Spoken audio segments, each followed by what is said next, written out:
Don't just watch in the dark. Click subscribe, like, and join now. Before we begin, tell me, where are you listening from and what time is it there? The secret without a name. The cold was biting, and the silence of Anchorage's streets at 2 a.m. felt unnatural. Amelia Mitchell pulled her coat tighter around herself as she hurried down a dimly lit sidewalk.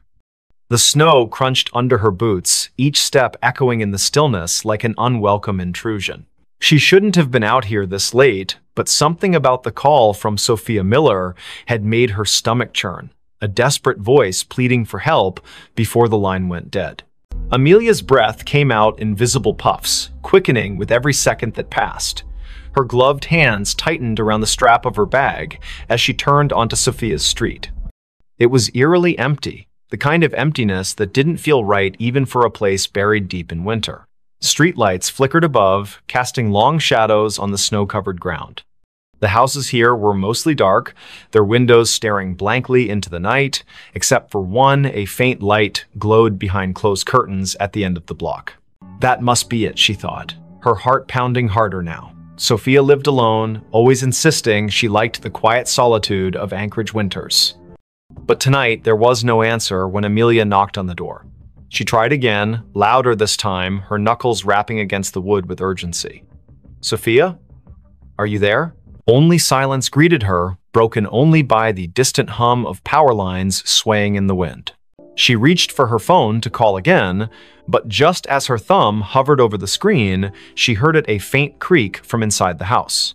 It wasn't enough to dismiss as settling wood, it carried weight, purpose. Amelia hesitated, then pressed her ear closer to the door. Another sound followed, softer but unmistakable, shuffling footsteps, moving away from where she stood. "Sophia?" she called again, her voice trembling. No response. Just the oppressive silence pressing back against her words. Then, without warning, the doorknob began to turn slowly. So slowly, it seemed deliberate. Amelia stumbled backward, nearly slipping on the icy steps leading up to the porch. Her pulse roared in her ears as the door swung open wide, revealing nothing but darkness beyond. There was no one there, not immediately anyway. But as Amelia forced herself to peer inside, she noticed something odd, a trail of wet footprints leading further into the house. They weren't hers. They couldn't be. She hadn't stepped inside yet. And they weren't fresh either, not entirely. Some parts of the prints gleamed with melted snow, while others looked older, partially dried and smeared as if someone or something had walked through days ago but left traces that refused to fade. Against her better judgment, Amelia stepped inside. The warmth of the house hit her instantly, though it brought little comfort. Something about the air felt wrong, stale, heavy, as if it hadn't circulated properly in weeks. She glanced around the living room, taking in the familiar clutter of books and photographs scattered across shelves. Everything seemed normal, until she saw the photo frame lying face down on the coffee table. She picked it up cautiously, turning it over. It was a picture of Sophia smiling brightly next to Jackson Cole, her boyfriend or ex-boyfriend, depending on who you asked. Their faces were scratched out violently, gouges cutting through the glass like angry scars. A chill ran down Amelia's spine. This wasn't random vandalism. Someone had done this deliberately, methodically. Before she could process what it meant, another noise caught her attention, a low scraping coming from somewhere deeper in the house. It sounded like nails being dragged along a hard surface, slow and rhythmic, punctuated by pauses that somehow felt more menacing than the sound itself. Amelia swallowed hard, clutching her phone tightly in her hand. She considered calling the police, but what would she say? That she broke into her friend's house because of some creepy noises? They'd think she was crazy. Instead, she moved cautiously toward the hallway, following the sound despite every instinct screaming at her to leave. The hallway was narrow, lined with family portraits that seemed to watch her as she passed. Each frame held a face frozen in time, eyes staring ahead as if waiting for something. At the far end, a door stood slightly ajar, light spilling out from within. The scraping grew louder, closer, and Amelia realized it was coming from behind that door. Her palms were slick with sweat beneath her gloves as she pushed it open just enough to peek inside. What she saw stopped her dead in her tracks. The room was small, cluttered with boxes stacked haphazardly against the walls. In the center sat a chair, and on the chair was Sophia, or at least what remained of her. Her body slumped forward unnaturally, head hanging limp as if her neck couldn't support its weight anymore. Blood pooled beneath the chair, dark and congealed, staining the hardwood floor. But the worst part was her face, or rather, the absence of it. Where Sophia's features should have been, there was only smooth, featureless skin stretched, taut over bone. Amelia gagged, stumbling backward as bile rose in her throat. She wanted to scream, to run, but her legs wouldn't obey. Instead, she froze, transfixed by the sight before her. And then, from somewhere behind her, a voice spoke softly, almost kindly. "You shouldn't have come." She spun around, heart hammering wildly, but there was no one there. The hallway was empty, the portraits still staring silently ahead. Yet the voice lingered in her mind, repeating the same phrase over and over. "You shouldn't have come. You shouldn't have come." Amelia backed away, tripping over her own feet as she tried to retrace her steps toward the front door. But the layout of the house seemed different now, distorted somehow. Doors that hadn't been there before appeared in the walls, leading to rooms she didn't recognize. Shadows shifted unnaturally, twisting into shapes that defied logic. She could hear whispers now, too, overlapping voices murmuring in tones too low to understand. Panic set in fully as she realized she was trapped. Every step she took led her deeper into the labyrinthine nightmare of Sophia's home. The air grew colder with each passing moment, frost creeping up the walls and forming intricate patterns on the ceiling. And always, the whispers followed her, growing louder and more insistent. Finally, she found herself in a room she didn't remember entering. It was larger than any other space in the house, impossibly so, with walls made entirely of mirrors. Each reflection showed a version of herself, but none of them matched the person standing in the center of the room. Some looked older, gaunt, and hollow-eyed. Others appeared younger, innocent, and terrified. One reflection wasn't even human. It was a twisted, monstrous figure with elongated limbs and a mouth full of jagged teeth. Before she could react, the reflections began to move independently, stepping out of the mirrors and surrounding her. Their movements were jerky, unnatural, and they all spoke in unison, their voices blending into a single cacophony. "You know the secret," they hissed. "You've always known." Amelia shook her head frantically, tears streaming down her face. "I don't know anything," she screamed. But the figures only drew closer, their cold breath brushing against her skin. One of them reached out, its fingers brushing her cheek, and suddenly memories flooded her mind, memories that weren't hers. Images of Sophia, of Jackson, of secrets whispered in the dark, of a nameless thing lurking just beyond the edge of perception, waiting patiently for someone foolish enough to stumble upon it. And then everything went black. When Amelia woke, she was outside again, lying in the snow. The house was gone, replaced by an empty lot surrounded by trees. Her phone buzzed in her pocket, and she fumbled to retrieve it, hoping desperately for some explanation. There was a text message from an unknown number containing only 3 words: "Tell no one." She stared at the screen, her hands shaking uncontrollably. Somewhere in the distance, she heard laughter soft, childlike, and utterly devoid of joy. Bell Witch haunted our house. It was a quiet evening in the small town of Adams, Tennessee, where the air carried the faint scent of pine and damp earth. The clock struck 8:45 p.m. as the Johnson family Mark, his wife Emily, and their 2 children, Jake aged 12, and Lily, who was 8, sat together in their living room. The house, an old Victorian-style building with creaky wooden floors and high ceilings, had been in Mark's family for generations. Its walls whispered secrets of the past, but none more chilling than what would soon unfold within its ancient halls. The night began innocently enough. Mark read aloud from a book while Emily knitted by the fireplace, her needles clicking softly against the backdrop of crackling flames. Jake tinkered with his toy train set on the floor, and Lily colored intently in her sketchbook. Outside, the wind rustled through the trees, casting shifting shadows across the windows. It wasn't until the first strange noise occurred, a faint jingling sound, like that of a bell, that the atmosphere shifted dramatically. "What was that?" Lily asked, looking up sharply from her coloring. Her wide eyes darted toward the corner of the room, though nothing appeared out of place. "It's probably just the wind," Mark replied, forcing a reassuring smile despite the unease creeping into his voice.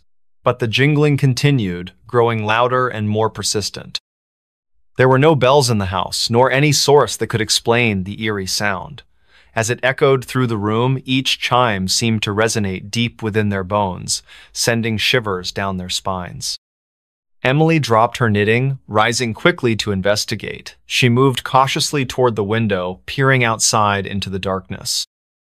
Beyond the yard stretched a dense forest, its towering trees swaying gently in the breeze. At first glance, nothing seemed amiss. Yet, when she turned back to address the family, her words caught in her throat. Hovering just above the mantel of the fireplace was the unmistakable outline of a spectral figure, a woman cloaked in white, her face obscured by long, flowing hair.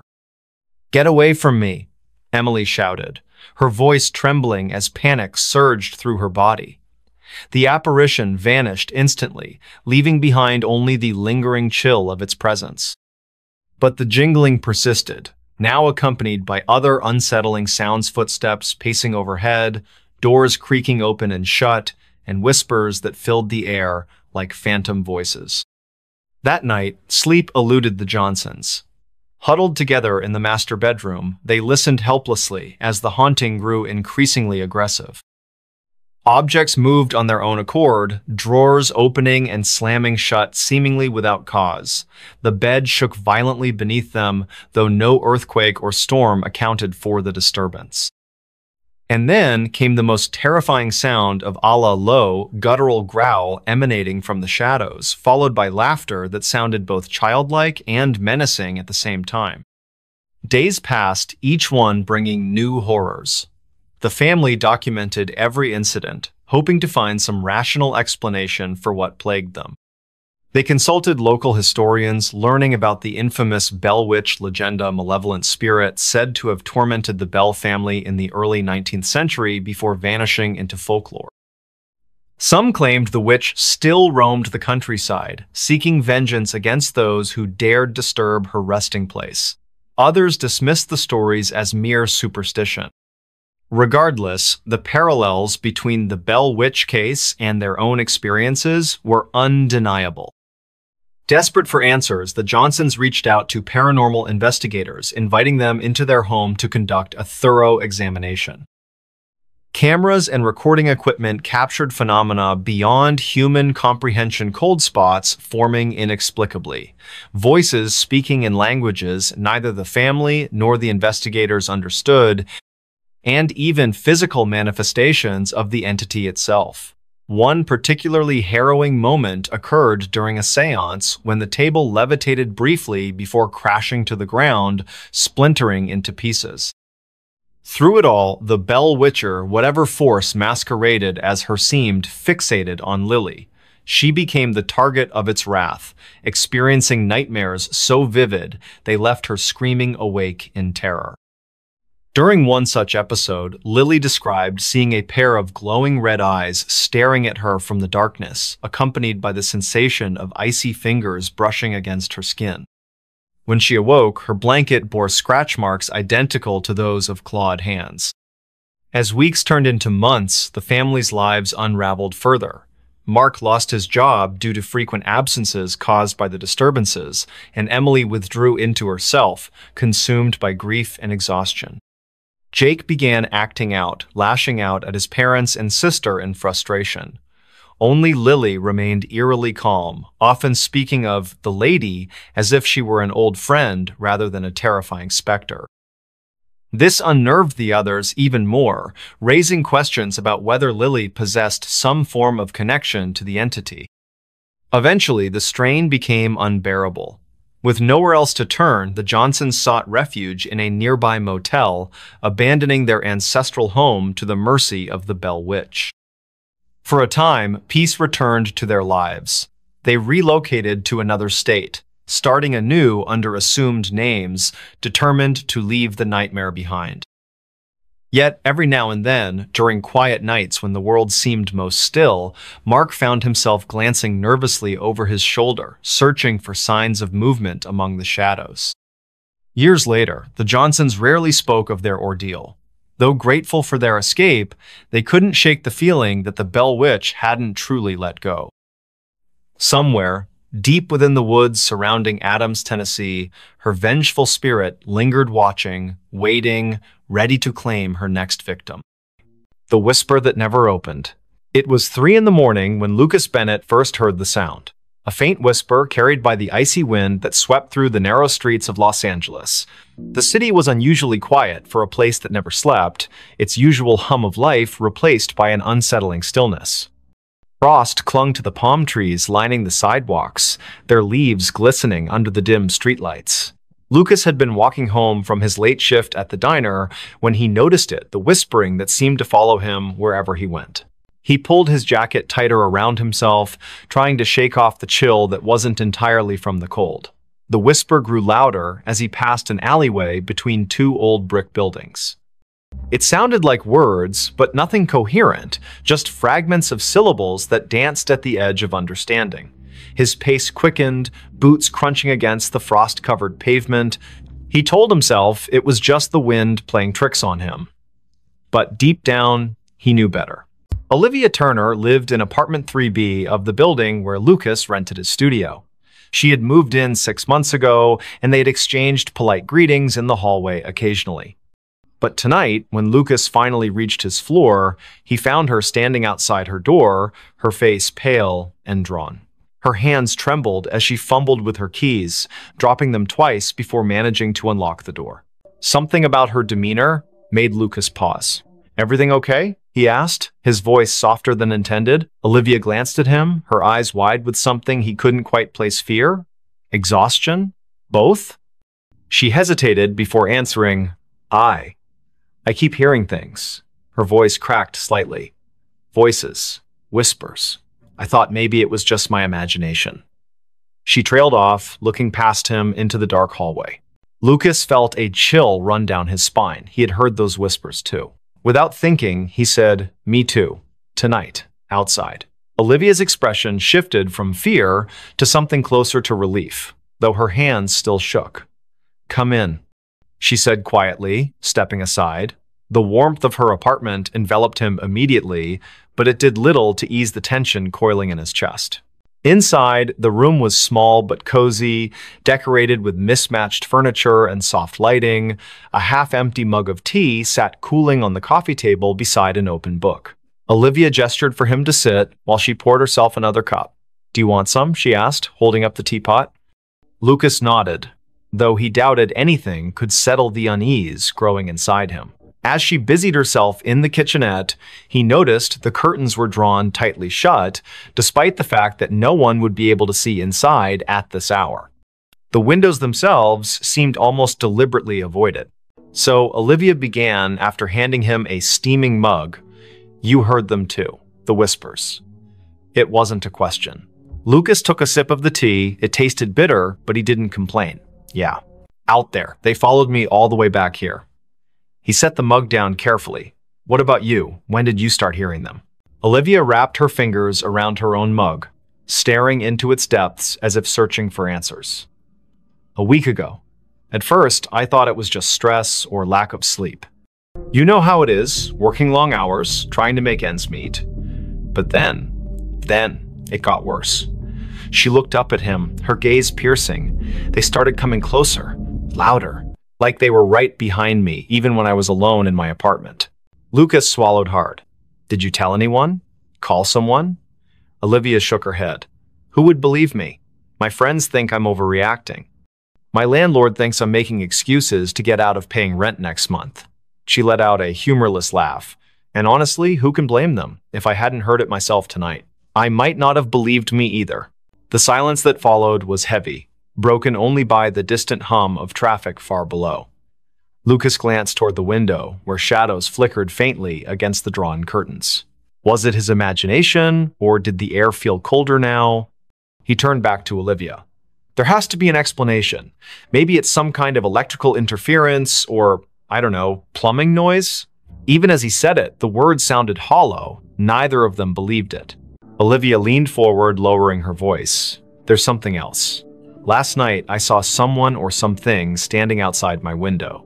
Just a figure, barely visible through the frost. It didn't move, just stood there, watching. Her breath hitched. When I went to check, there was no one there. No footprints, nothing. But the feeling, it stayed with me. Like I wasn't alone anymore. Lucas felt a knot tighten in his stomach. He wanted to dismiss her story as paranoia, but the memory of the whispers he'd heard earlier lingered vividly in his mind. Have you tried leaving? Going somewhere else for a few days? She shook her head again. I can't afford to leave. And besides, she hesitated, glancing toward the window once more. It feels like it's following me. Wherever I go, whatever I do, it's always there, waiting. The weight of her words settled over them like a suffocating blanket. Lucas finished his tea, setting the empty mug aside. We should figure this out together. He said finally, whatever it is, if it's real, we'll find a way to stop it. Olivia gave him a small, grateful smile, but her eyes remained haunted. Over the next hour, they talked about everything they could remember. The timing of the whispers, any patterns or triggers, whether they had noticed anything unusual in their daily routines. The conversation helped distract them temporarily, but neither could shake the sense that they were being watched. Every creak of the building, every gust of wind outside, sent jolts of adrenaline coursing through their veins. Eventually, Lucas realized he needed to get back to his own apartment. Reluctantly, he stood, thanking Olivia for the tea. She walked him to the door, her hand lingering on the doorknob. Be careful, she whispered, and if you hear anything again, don't go looking for it. He nodded, forcing a reassuring smile he didn't feel. You too. Lock your door tight. With that, he stepped out into the hallway, closing the door softly behind him. For a moment, he stood there, listening. The whispers weren't audible now, but the oppressive silence felt just as menacing. Back in his studio, Lucas locked his door and double-checked the windows.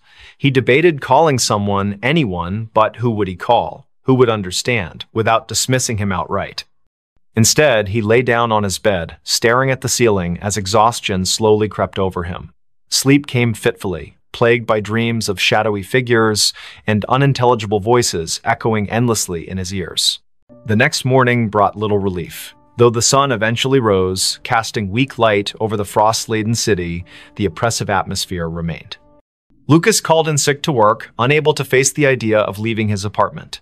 Around noon, there was a knock at his door. It was Olivia, carrying a bag of groceries and wearing a nervous smile. I figured we could use some supplies, she said, stepping inside, and maybe staying together will help. Lucas didn't argue. Together, they spent the day researching local legends, urban myths, anything that might explain what was happening. They scoured forums, read articles, even dug into old newspaper archives online.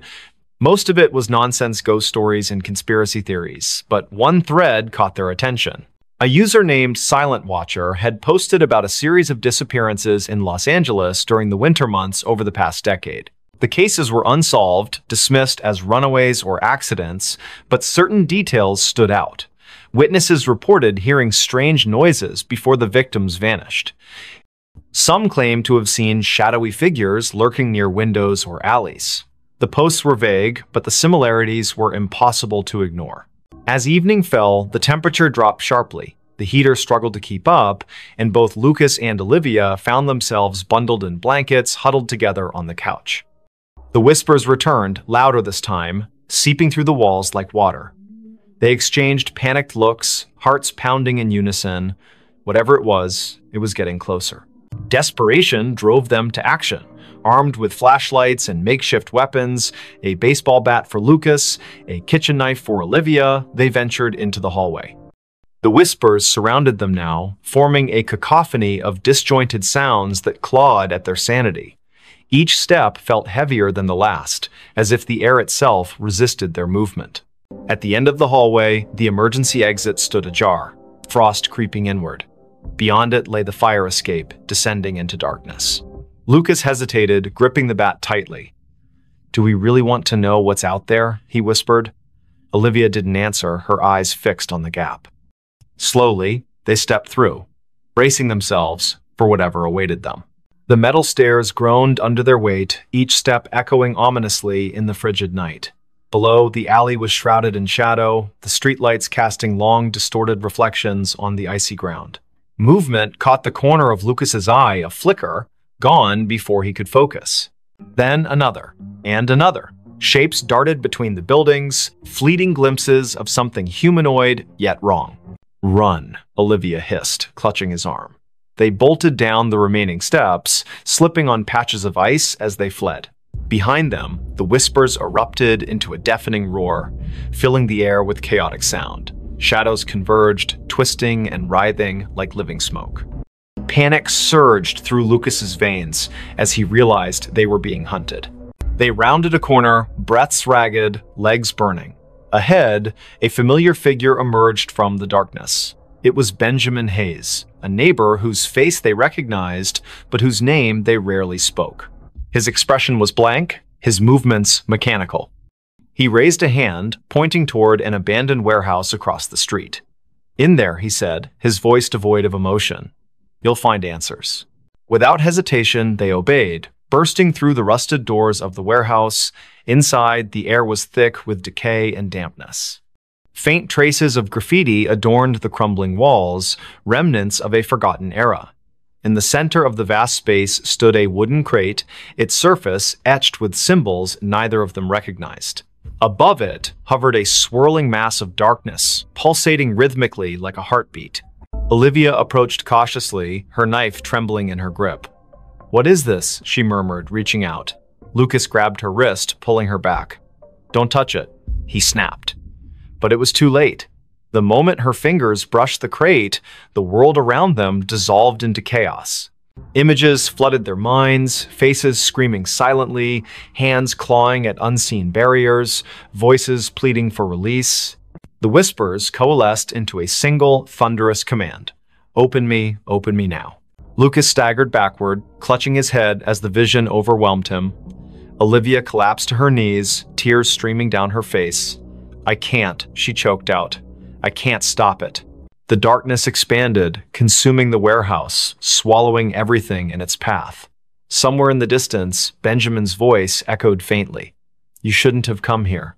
And then, silence. When Lucas opened his eyes, he was alone. The warehouse was gone, replaced by an endless void. Whispers surrounded him, louder than ever, pressing against his skull until he thought it might burst. He screamed, but no sound escaped. The last thing he saw before the darkness claimed him completely was the crate, floating impossibly in the emptiness, its lid inching open. Somewhere in Los Angeles, the sun rose again, frost melted from the trees, and life resumed its usual pace. But in apartment 3B, the curtains remained drawn and the whispers continued, waiting for their next listener. La Llorona drowned my sister. It was a humid summer evening in the small town of Rio Vista, where the air hung heavy with the scent of rain-soaked earth and blooming jasmine. The clock read 9:30 p.m. as Emily Carter sat on her porch, fanning herself against the sticky warmth that refused to dissipate even after sunset. Her younger sister, Lily, played nearby with a group of neighborhood children, their laughter echoing through the quiet streets lined with towering oak trees. Unbeknownst to them, the tranquility of this moment would soon shatter into chaos. The Carters lived in a modest house near the banks of the Rio Vista River, a winding waterway that had been both a source of life and legend for generations. Tales of La Llorona, the weeping woman said to haunt riversides searching for her lost children, were whispered among locals, though most dismissed them as mere folklore. Emily, however, had always felt an inexplicable unease whenever she heard those stories. That night, her instincts screamed louder than ever before. As the sun dipped below the horizon, casting long shadows across the yard, Emily noticed something odd about the river. Its usually calm surface rippled unnaturally, as if stirred by an invisible hand.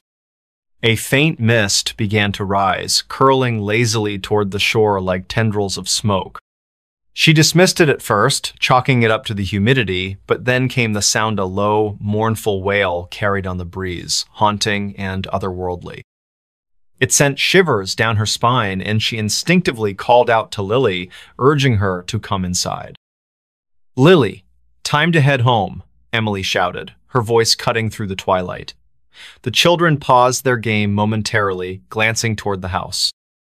But instead of obeying, Lily hesitated, drawn to the edge of the riverbank by some unseen force. "Just one more minute," she pleaded, her eyes wide with curiosity. Emily frowned, sensing the growing tension in the air, but reluctantly agreed, promising to keep a close eye on her. Minutes later, the atmosphere shifted dramatically. The sky darkened prematurely, clouds rolling in with unnatural speed, blotting out the stars and moon.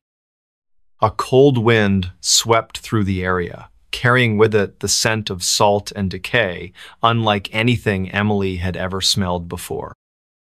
The laughter of the children faded into silence, replaced by an oppressive stillness that pressed down on everything around them. And then, from somewhere beyond the tree line, came the sound again, this time clearer, closer, and unmistakably human. "Miss Hijos! Miss Hijos!" cried a voice, high-pitched and filled with anguish, reverberating through the night.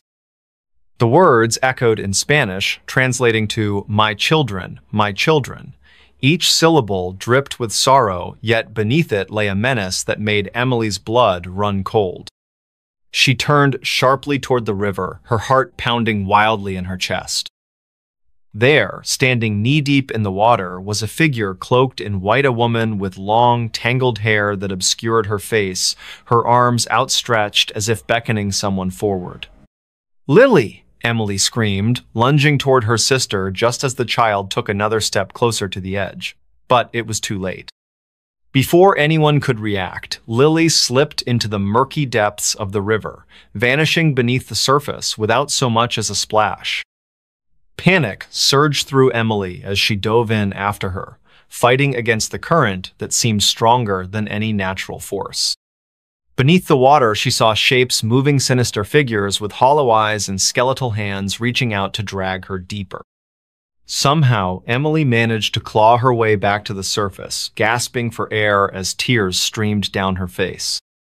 She searched frantically for any sign of Lily, calling her name over and over until her voice cracked from exhaustion. But there was nothing, no movement, no response, only the eerie silence broken occasionally by the distant echo of La Llorona's cries. Hours passed as searchlights scanned the riverbanks and divers combed the waters, hoping against hope to find Lily alive. Days turned into weeks, and still, no trace of the little girl emerged. The community mourned alongside the Carter family, offering condolences and sharing their own tales of encounters with La Llorona. Some claimed to have seen her wandering the riverbanks at night, her ghostly form illuminated by the pale light of the moon. Others spoke of hearing her cries during storms, warning people to stay away from the water. For Emily, the guilt became unbearable. Every night, she dreamed of that moment, the icy grip of the river pulling her under, the skeletal hands grabbing at her ankles, and the hollow eyes staring back at her from the darkness. She began hearing things, too soft whispers in the dead of night, footsteps outside her bedroom window, and sometimes faint giggles coming from the direction of the river. Each sound drove her further into despair, convincing her that La Llorona wasn't done tormenting her family. Months later, when winter settled over Rio Vista, bringing with it biting winds and frost-covered branches, Emily decided she couldn't live with the uncertainty anymore. Armed with a flashlight and a determination born of desperation, she ventured to the riverbank late one night, determined to confront whatever entity had taken her sister. As she stood there, trembling in the cold, she finally saw her clearly, the woman in white, her hair flowing like ink across her shoulders, her face twisted into a grotesque mask of grief and rage. "Why did you take her?" Emily demanded, her voice shaking but resolute. The figure tilted its head slightly, studying her with eyes that burned like embers. Then, without warning, it lunged forward, its translucent fingers brushing against Emily's cheek before retreating into the mist. In that instant, Emily understood the spirit hadn't acted out of malice. It had mistaken Lily for one of its own lost children, drawn by the innocence and vulnerability all children share. Though the revelation brought some measure of closure, it did little to ease the pain of losing her sister. Emily continued to visit the riverbank, leaving offerings of flowers and candles in hopes of appeasing the restless soul that haunted its waters. Over time, the sightings of La Llorona diminished, as if the spirit had found peace or perhaps simply moved on to another place where unsuspecting victims wandered too close to the edge. Even now, years later, Emily carries the memory of that night with her wherever she goes. Every now and then, during quiet nights when the world seems most still, she hears the faintest whisper of a child's laugh or feels the chill of unseen breath against her neck. And though she tells herself repeatedly that it's over, deep down, she can't help but wonder if La Llorona is still out there watching, waiting, searching for her next child to claim. Don't just watch in the dark. Click subscribe, like, and join now. Before we begin, tell me, where are you listening from and what time is it there? The customer who never left the store. The cicadas were louder than usual that summer night in Charleston, their rhythmic buzzing weaving through the thick humidity that clung to every surface. Lucas Allen stood behind the counter of his small convenience store on King Street, absently wiping down the already spotless glass display case. The neon open sign flickered slightly in the window, casting an uneven glow across the rows of snacks and beverages lining the aisles.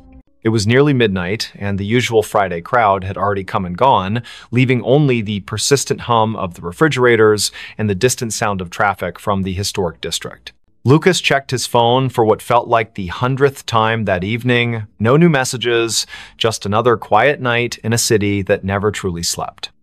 He sighed and glanced at the security camera monitors mounted above the cigarette rack. Each screen showed a different angle of the store's interior, all empty except for his own reflection in the convex lenses. Something about tonight felt different though, like the air itself was heavier than normal. His eyes lingered on the darkest corners of the footage before moving back to the register. The bell above the door jingled softly, making Lucas look up with automatic politeness. A woman stepped inside, her presence immediately altering the atmosphere of the shop. She wore a long coat that seemed inappropriate for the sweltering July heat, its dark fabric hanging loosely around her thin frame. Her face was partially obscured by stringy blonde hair that caught the fluorescent light in strange ways, as if it didn't quite belong there. Lucas noticed how her shoes made no sound against the tiled floor. "Can I help you find something?" he asked, his voice carrying just a touch of professional warmth. The woman didn't respond right away.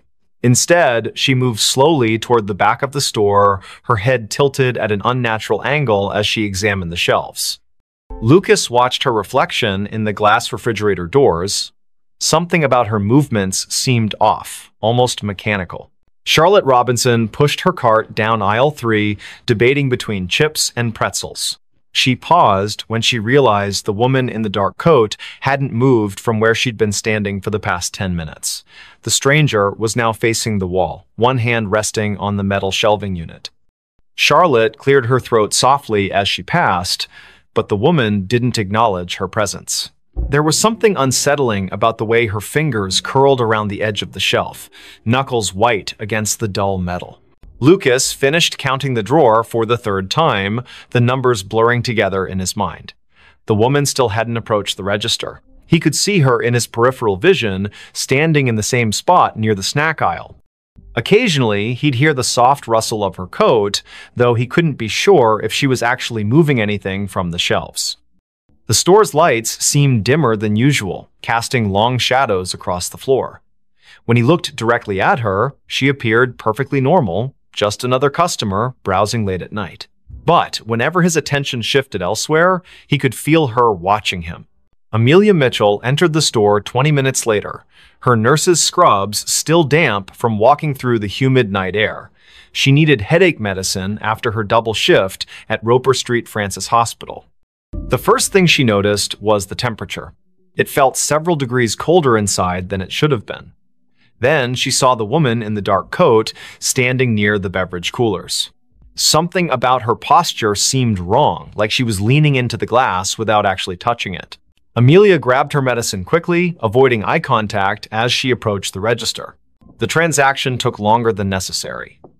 Lucas kept glancing at the security monitors, noting how the woman's position never changed despite the passage of time. On the cameras, she appeared as a dark smudge against the bright colors of the snack aisle, her features indistinct even in high definition. When he finally looked up from the register, Amelia was already gone, leaving behind only the faint scent of hospital-grade soap. The cicadas outside seemed louder now, their song almost frantic against the glass windows. Charlotte decided she needed to leave. The woman had started humming softly, a tune that sent shivers down her spine, though she couldn't place why. As she approached the register, she noticed something peculiar. The floor tiles beneath the woman's feet looked newer than the rest, as if they'd been recently replaced. The grout lines were cleaner, the pattern slightly misaligned with the surrounding area. Lucas rang up her purchase without speaking, his hands trembling slightly as he handled the cash. Neither of them acknowledged the figure still standing silently among the snacks. The clock ticked past midnight. Lucas began his closing routine, straightening displays and checking expiration dates. The woman remained in her spot, seemingly unaware of the store's operating hours. When he finally mustered the courage to approach her, she turned toward him with a smile that didn't reach her eyes. "I'll be leaving soon," she said, her voice carrying an odd echo despite the carpeted floor. Lucas nodded and returned to the register, though his heart pounded in his chest. Something about her statement felt more like a warning than an assurance. Amelia couldn't shake the feeling that she'd seen the woman before. During her walk home, fragments of memory surfaced. A patient years ago who had died in room 312, her body found cold and alone after the night staff failed to check on her. The details matched too perfectly. The dark coat, the stringy blonde hair, the way she stood so still, it was easy to forget she was there.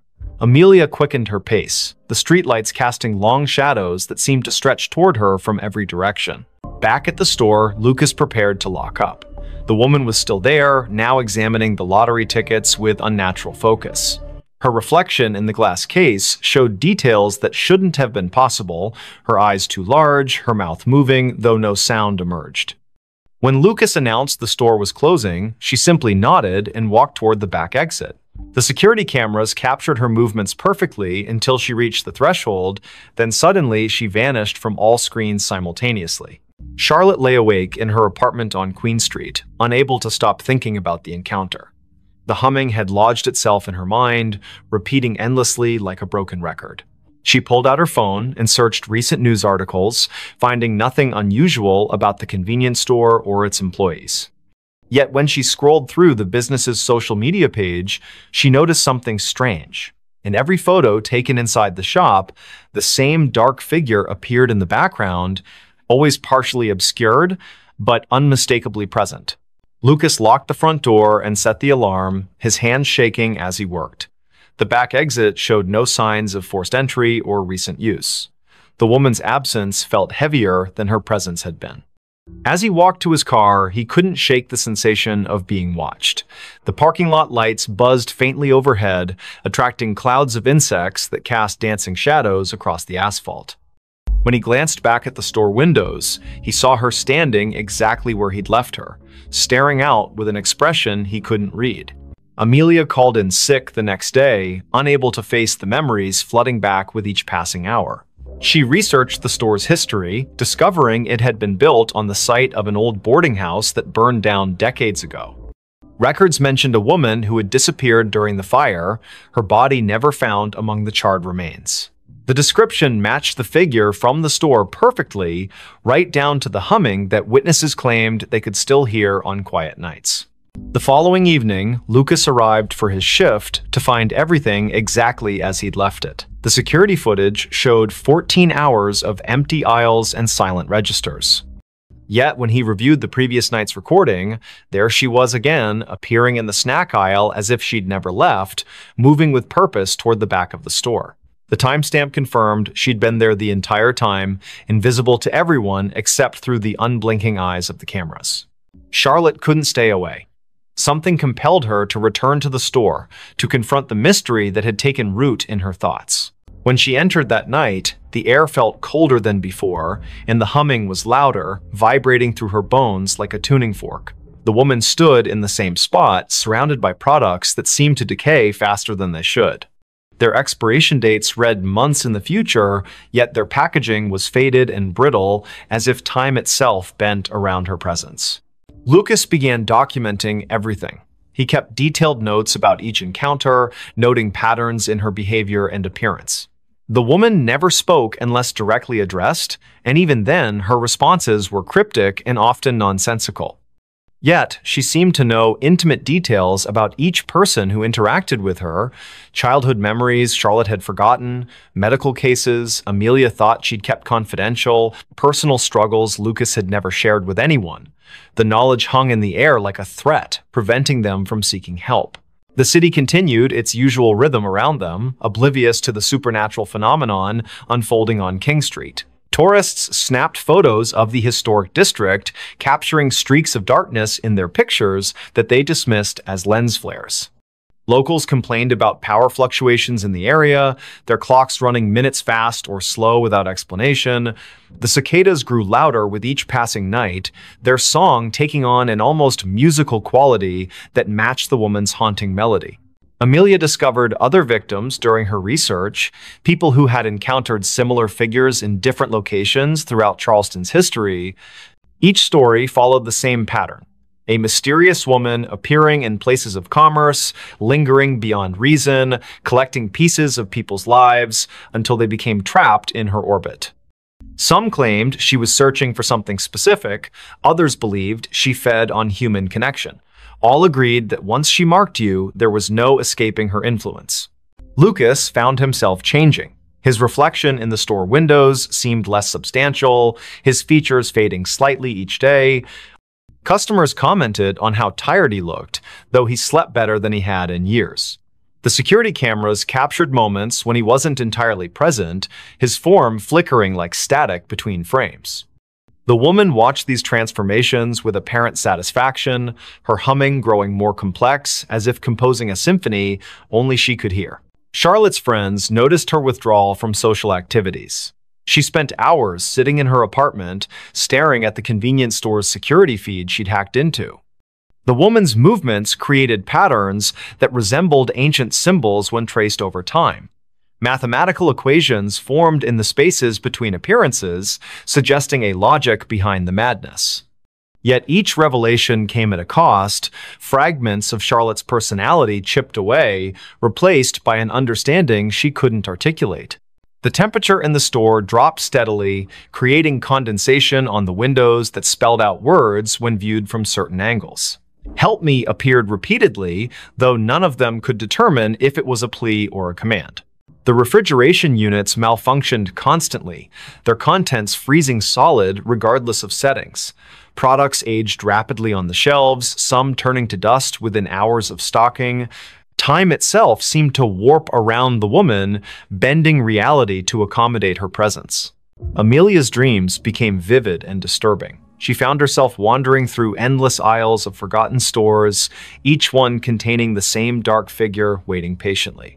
The humming followed her into consciousness, becoming a constant companion that drowned out other sounds. Her colleagues at the hospital remarked on her improved intuition regarding patient care, though they couldn't explain how she knew things she shouldn't. The line between her world and the woman's realm blurred until she couldn't tell which side she belonged to. Lucas attempted to break the cycle by staying away from the store. For 3 days, he avoided King Street entirely, hoping distance would sever the connection. Instead, the woman's influence grew stronger. She appeared in his apartment mirror, reflected in puddles during rainstorms, visible in the steam rising from his morning coffee. The humming never ceased, matching his heartbeat until he couldn't distinguish between internal and external sounds. His attempts to warn others fell on deaf ears, their faces blank as if seeing through him. Charlotte documented everything obsessively, filling notebooks with observations and calculations. The patterns revealed themselves gradually, forming a complex web of connections between victims across generations. Each person had experienced loss or isolation significant enough to create a void the woman could fill. They had sought comfort in material possessions, believing wealth or convenience could replace human connection. The realization hit her like a physical blow. They were all customers who had never truly left the store, trapped by their own desires. The final confrontation occurred on the hottest night of the summer. The cicadas screamed in harmony with the humming, their combined song shaking the glass in the store's windows. Lucas, Charlotte, and Amelia found themselves drawn back to the convenience store despite their efforts to resist. The woman waited for them in aisle 3, her dark coat billowing as if caught in a wind that didn't exist. Her smile revealed too many teeth, each one gleaming like polished stone. "You've learned," she said, her voice resonating through the empty store. But learning isn't enough. The floor tiles beneath them shifted, revealing the foundation of the old boarding house. Charred wood and ash filled the space where modern construction should have been. The security cameras captured everything perfectly, broadcasting their final moments to empty monitors throughout the building. One by one, they stepped forward, unable to resist the pull any longer. The store remained open for business the next day. New employees arrived, unaware of the previous staff. Customers browsed the aisles, selecting items they didn't need but couldn't refuse. In the security footage, dark figures moved among the shelves, their forms becoming clearer with each passing night. The humming continued, growing louder with each new victim drawn into its melody. And in aisle 3, the woman waited patiently, collecting souls who had forgotten what it meant to truly leave. Wendigo's screams echo in the woods. It was late in the evening, around 9:15 p.m., when the first scream echoed through the dense pine forest surrounding Lake Hollow, a small community nestled deep within the northern woods of Wisconsin. The air was cold and still, with a biting frost that clung to every breath exhaled. Inside their cozy cabin on the edge of the lake, the Anderson family, Mark, his wife Emily, and their 2 children, 10-year-old Jake and 7-year-old Lily, were settling down for the night after a long day of hiking and fishing. The fire crackled softly in the hearth, casting flickering shadows across the walls, while the soft hum of crickets filled the silence outside. Jake sat cross-legged on the floor, engrossed in a book about Native American folklore, his eyes wide with fascination as he read aloud to his younger sister. "Did you know," he began, his voice tinged with excitement, "that some tribes believe in a creature called the Wendigo? It's supposed to be this monstrous being that lives in the woods and feeds on people who wander too far from home." Lily giggled nervously, pulling her blanket tighter around her shoulders. "That's silly," she said, trying to mask her unease. "There's no such thing as monsters." Mark and Emily exchanged glances, amused by their children's banter, but little did they know how wrong Lily would soon prove to be. As the family prepared for bed, the atmosphere shifted subtly. A sudden gust of wind rattled the windows, sending a chill through the room that seemed to linger longer than it should have. Emily paused mid-step, her hand resting on the doorknob leading to the porch. "Did you hear that?" she asked, turning toward Mark. He frowned, straining his ears to listen. At first, there was nothing but the usual sounds of the forest at night, the rustling leaves, the distant hoot of an owl. But then, faintly, almost imperceptibly, came a sound that made the hair on the back of their necks stand up, a low, guttural growl, followed by what could only be described as a blood-curdling scream. The family froze, staring at one another in stunned silence. "What was that?" Lily whispered, clutching her mother's leg tightly.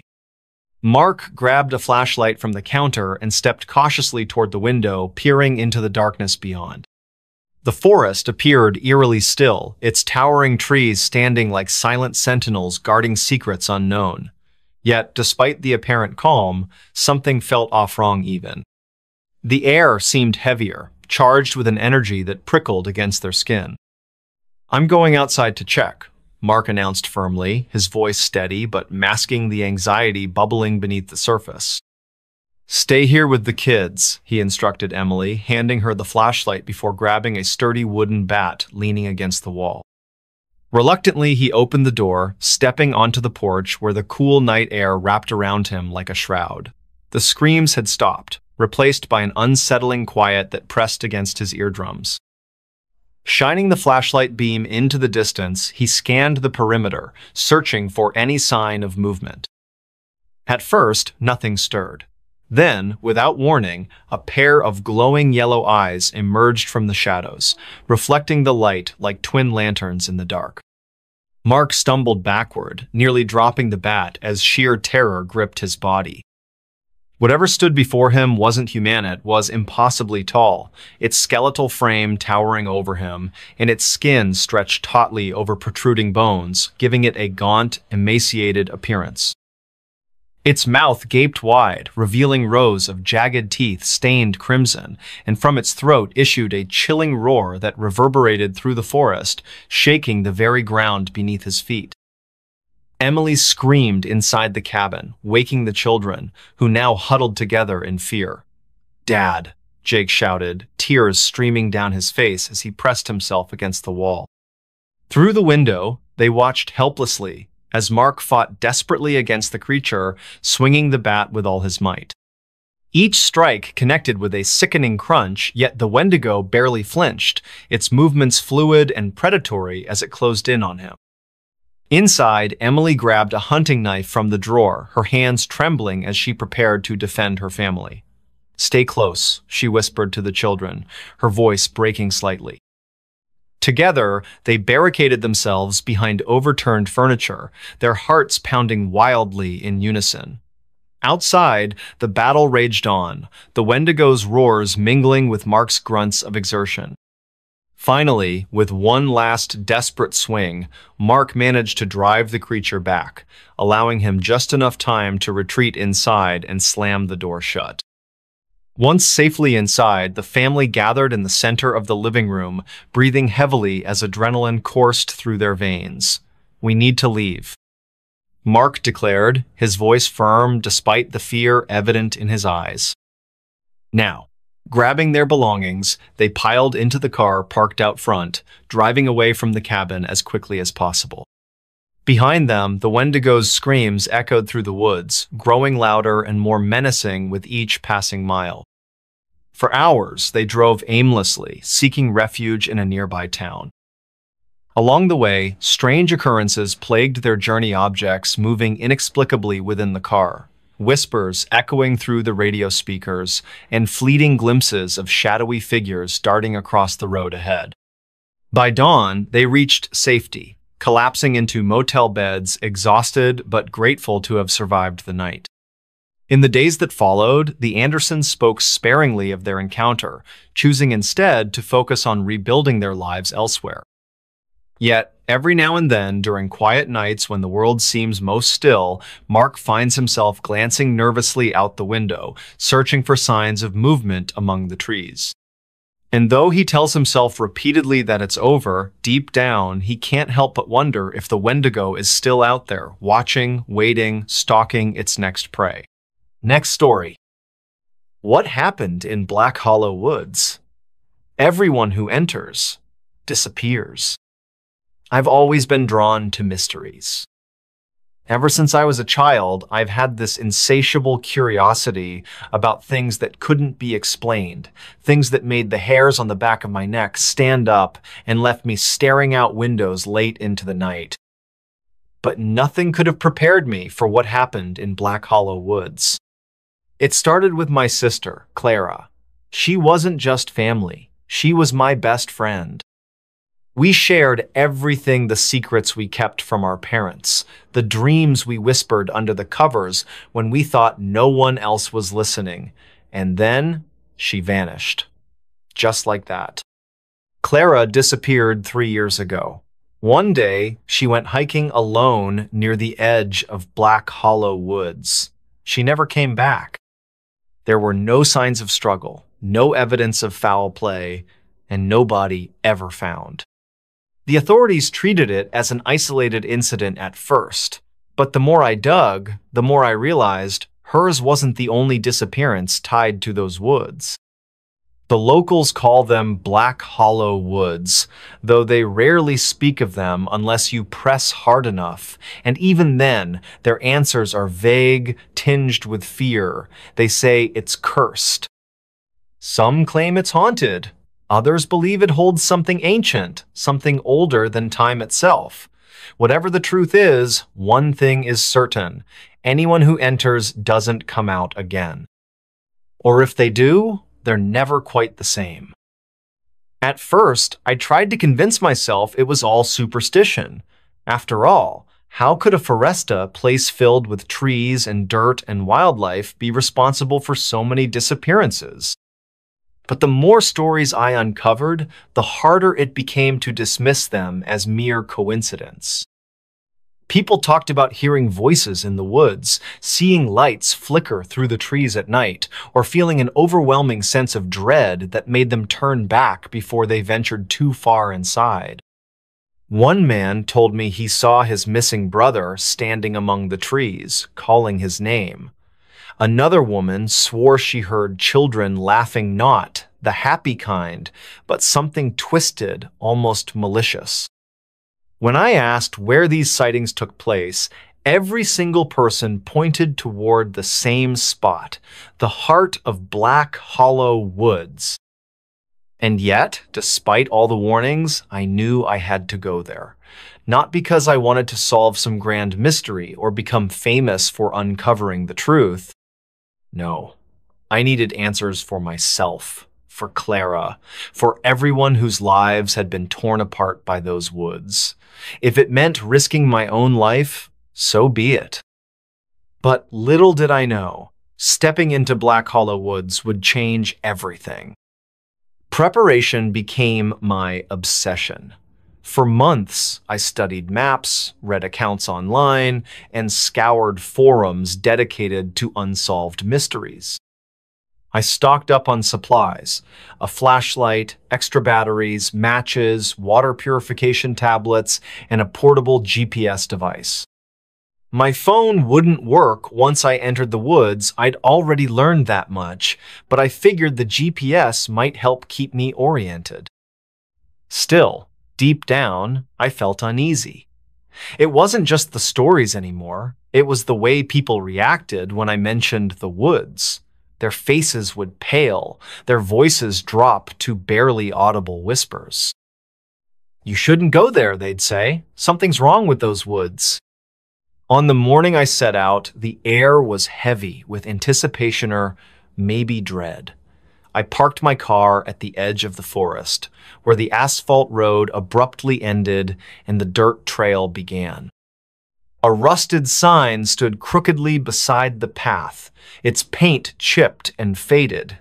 In bold letters, it read, "Warning, Black Hollow Woods, unsafe for travel." Below that, someone had spray painted a single word in red: "Turn back." I hesitated for a moment, staring at the sign. Was this really such a good idea? Could I trust myself to make it out alive? Then I remembered Clara's face, her smile, the last time I saw her. That memory steeled my resolve. Taking a deep breath, I stepped onto the trail. At first, everything seemed normal. The sun filtered weakly through the canopy above, casting dappled shadows across the ground. Birds chirped in the distance, and the occasional breeze stirred the leaves. But as I pressed deeper into the woods, the atmosphere began to shift. The sounds of nature grew quieter until they stopped altogether. No birdsong, no rustling leaves, not even the faintest whisper of wind. Just silence. A strange sensation crept over mean itch between my shoulder blades, like someone was watching me. I spun around, scanning the trees behind me, but there was nothing. Nothing except the endless rows of trunks stretching endlessly into the distance. Still, I couldn't shake the feeling that I wasn't alone. My GPS started acting up next. At first, it simply lost signal, which I expected. But then the screen glitched, displaying random coordinates that didn't match any known location. Lines appeared where they shouldn't, forming patterns that looked almost deliberate, like symbols or sigils. Frustrated, I turned it off and shoved it into my bag. Time began to warp. I couldn't tell whether hours or minutes had passed. The sun seemed stuck in the sky, refusing to move. Shadows lengthened and shortened unpredictably, casting shapes that didn't belong. Once, I thought I caught sight of movementa figure darting between the trees, but whenever I approached, it vanished without a trace. Then came the whispers. They started softly, almost imperceptibly, carried on a non-existent breeze. At first, I thought it was my imagination playing tricks on me. But as I listened closer, I realized the voices weren't random, they were speaking names. Familiar names. Names of people who had gone missing in Black Hollow Woods. Clara, one voice murmured, low and mournful. My heart froze.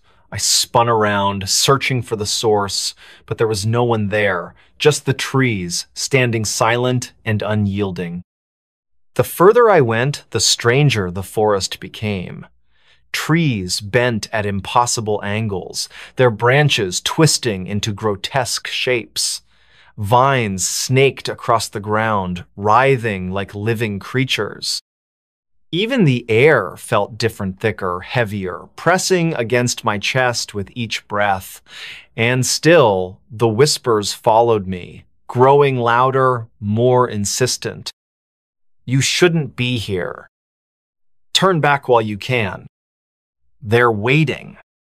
For a brief moment, I considered doing exactly that, but something drove me forward, a compulsion I couldn't explain. Maybe it was guilt, maybe it was hope, or maybe it was something darker, a pull exerted by the woods themselves. Eventually, I reached what I believed to be the center of Black Hollow Woods. The trees thinned slightly here, revealing a clearing bathed in an unnatural light. It wasn't sunlight, it was colder, paler, casting long, distorted shadows that danced erratically across the ground. In the middle of the clearing stood a massive tree, its trunk blackened and cracked, its roots spreading outward like clawed fingers. Carved into its bark were symbols I didn't recognize, glowing faintly with a sickly green hue. As I approached, the whispers grew deafening. Now, they weren't just names, they were memories, fragments of conversations, moments stolen from my mind.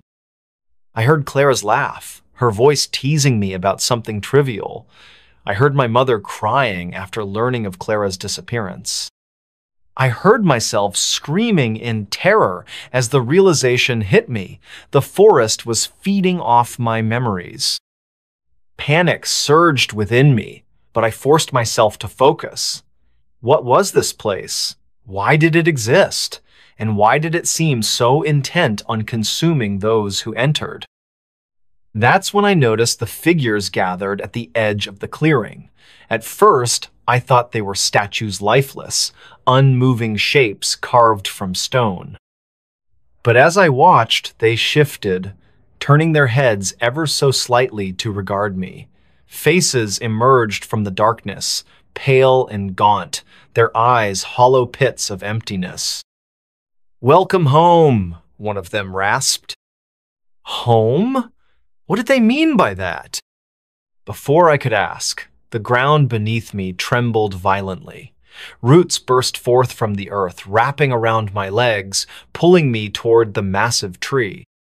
I struggled, kicking and clawing at the soil, but the roots held fast. Panic gave way to desperation as the whispers turned into screams, echoing in my ears until I thought I'd go mad.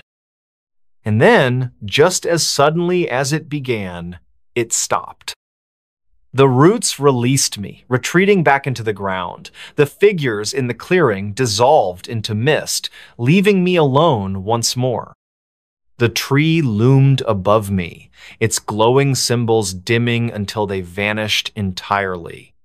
For a moment, I sat there, trembling, trying to process what had just happened.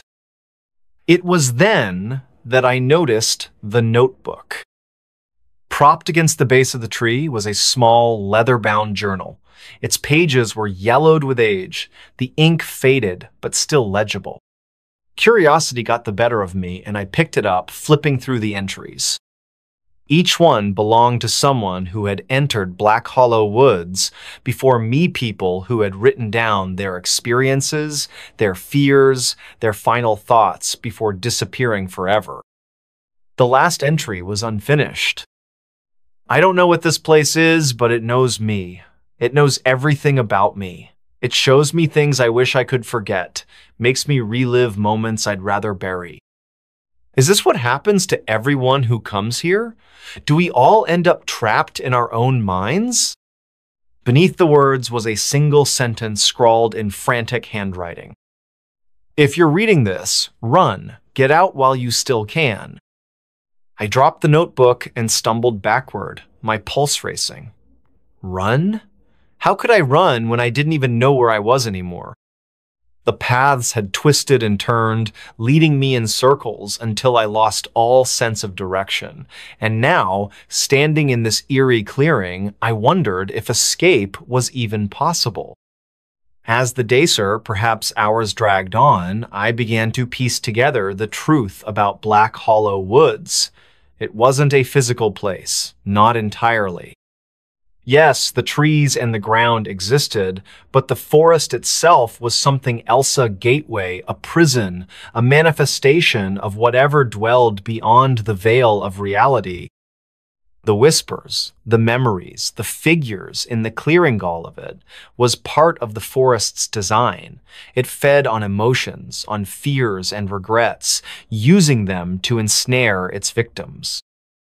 Those who entered rarely left, not because they were killed, but because they became part of the woods themselves. Trapped in an endless loop of torment, reliving their worst moments over and over again. But there was more, much more.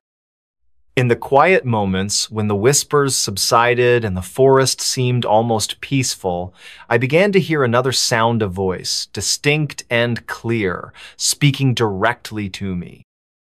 It wasn't human, not exactly, but it understood my language well enough. It called me by name, promised me answers if I stayed, if I surrendered. "What do you want?" I demanded, though I wasn't sure if it could hear me.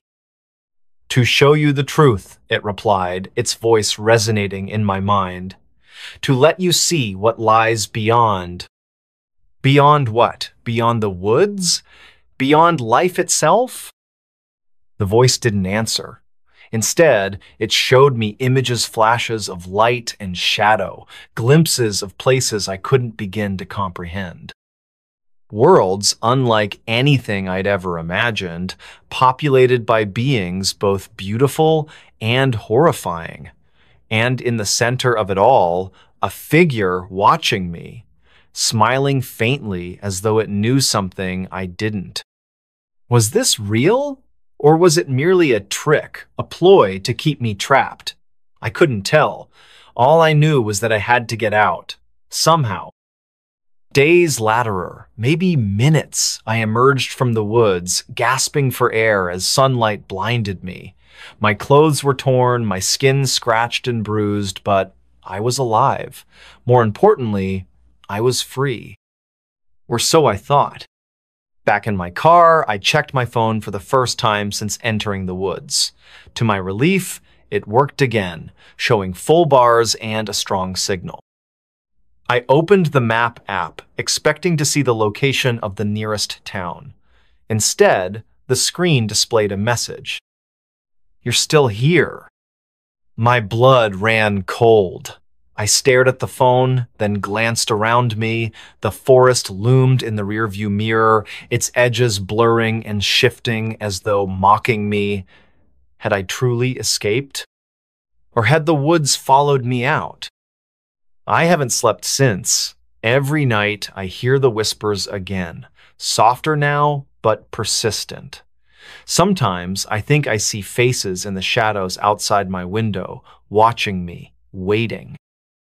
And sometimes when I close my eyes, I swear I feel roots curling around my ankles, pulling me back into the darkness. Maybe I'll never leave Black Hollow Woods after all. Bloody Mary answered in my mirror.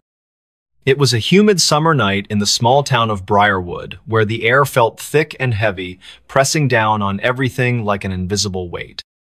The clock struck midnight, and the house on Elm Street stood silent, except for the faint hum of crickets chirping outside. Inside, Megan Carter, a curious 17-year-old with an insatiable appetite for urban legends, sat alone in her dimly lit bathroom. Her friends had dared her earlier that evening to summon Bloody Maria, a ghostly figure said to appear in mirrors when called upon under specific conditions. Though skeptical, Megan's curiosity got the better of her, leading her to attempt the ritual herself. The bathroom was small but functional, its walls painted a pale blue that now seemed almost gray in the low light. A single bulb flickered above the sink, casting eerie shadows across the room.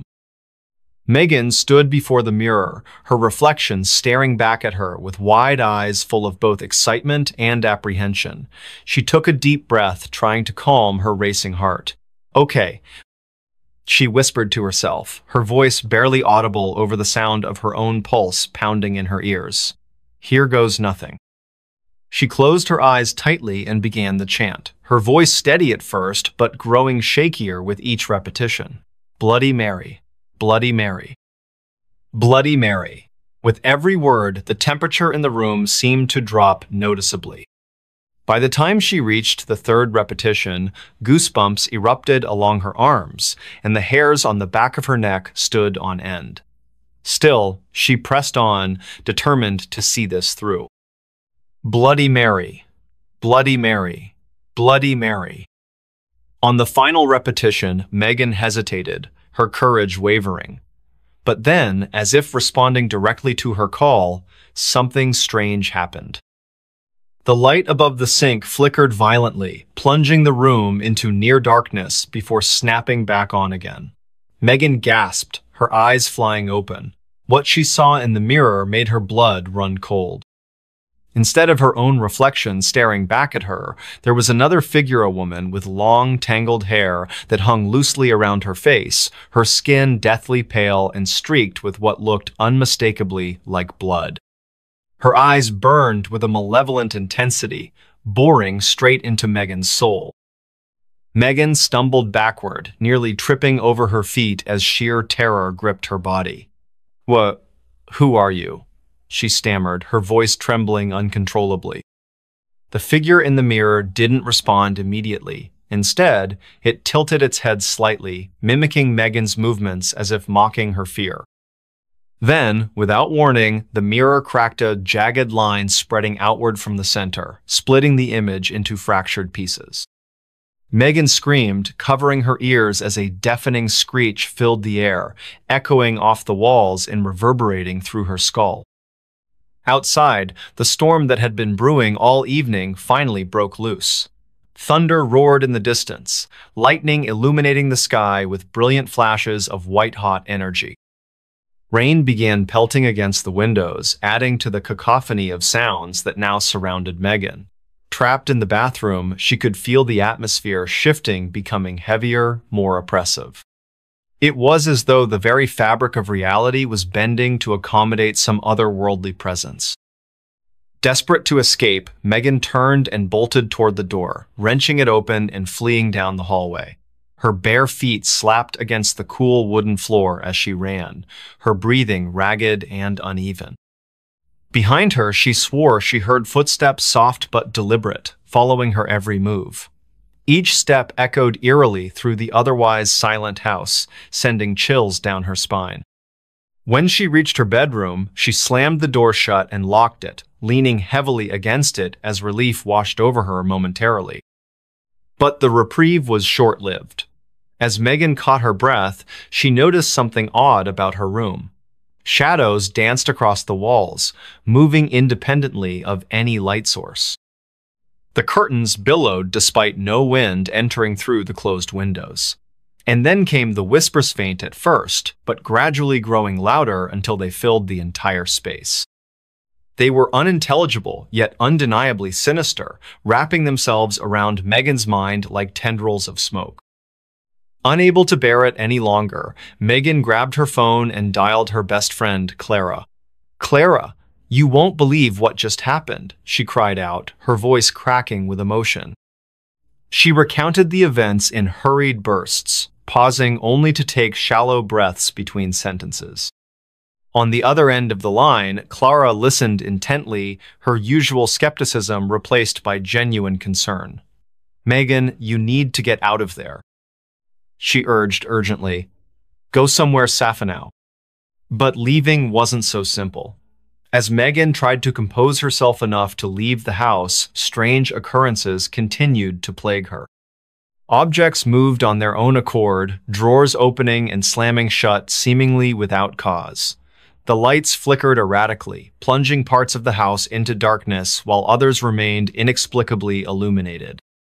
Most disturbing of all was the feeling of being watched not just by the entity in the mirror, but by something else entirely. Something older, darker, more primal. By dawn, Megan realized she couldn't stay in the house another minute. Summoning whatever courage she had left, she gathered her things and slipped outside, the fresh morning air providing a stark contrast to the suffocating atmosphere inside. She drove to Clara's house, where she collapsed onto the couch, sobbing uncontrollably as she recounted every detail of the horrifying ordeal. Together, they researched Bloody Mary legends, piecing together fragments of information that hinted at the origins of the vengeful spirit said to haunt countless mirrors across the country. Over the following weeks, Megan noticed subtle changes in her life. Strange reflections appeared in mirrors even when she knew no one else was present. Whispers followed her wherever she went, haunting her dreams and seeping into her waking moments. No matter how hard she tried to convince herself it was all in her head, deep down she knew the truth. Bloody Mary had answered her call, and now she wouldn't let go easily. Months later, Megan still carries the scars of that fateful night.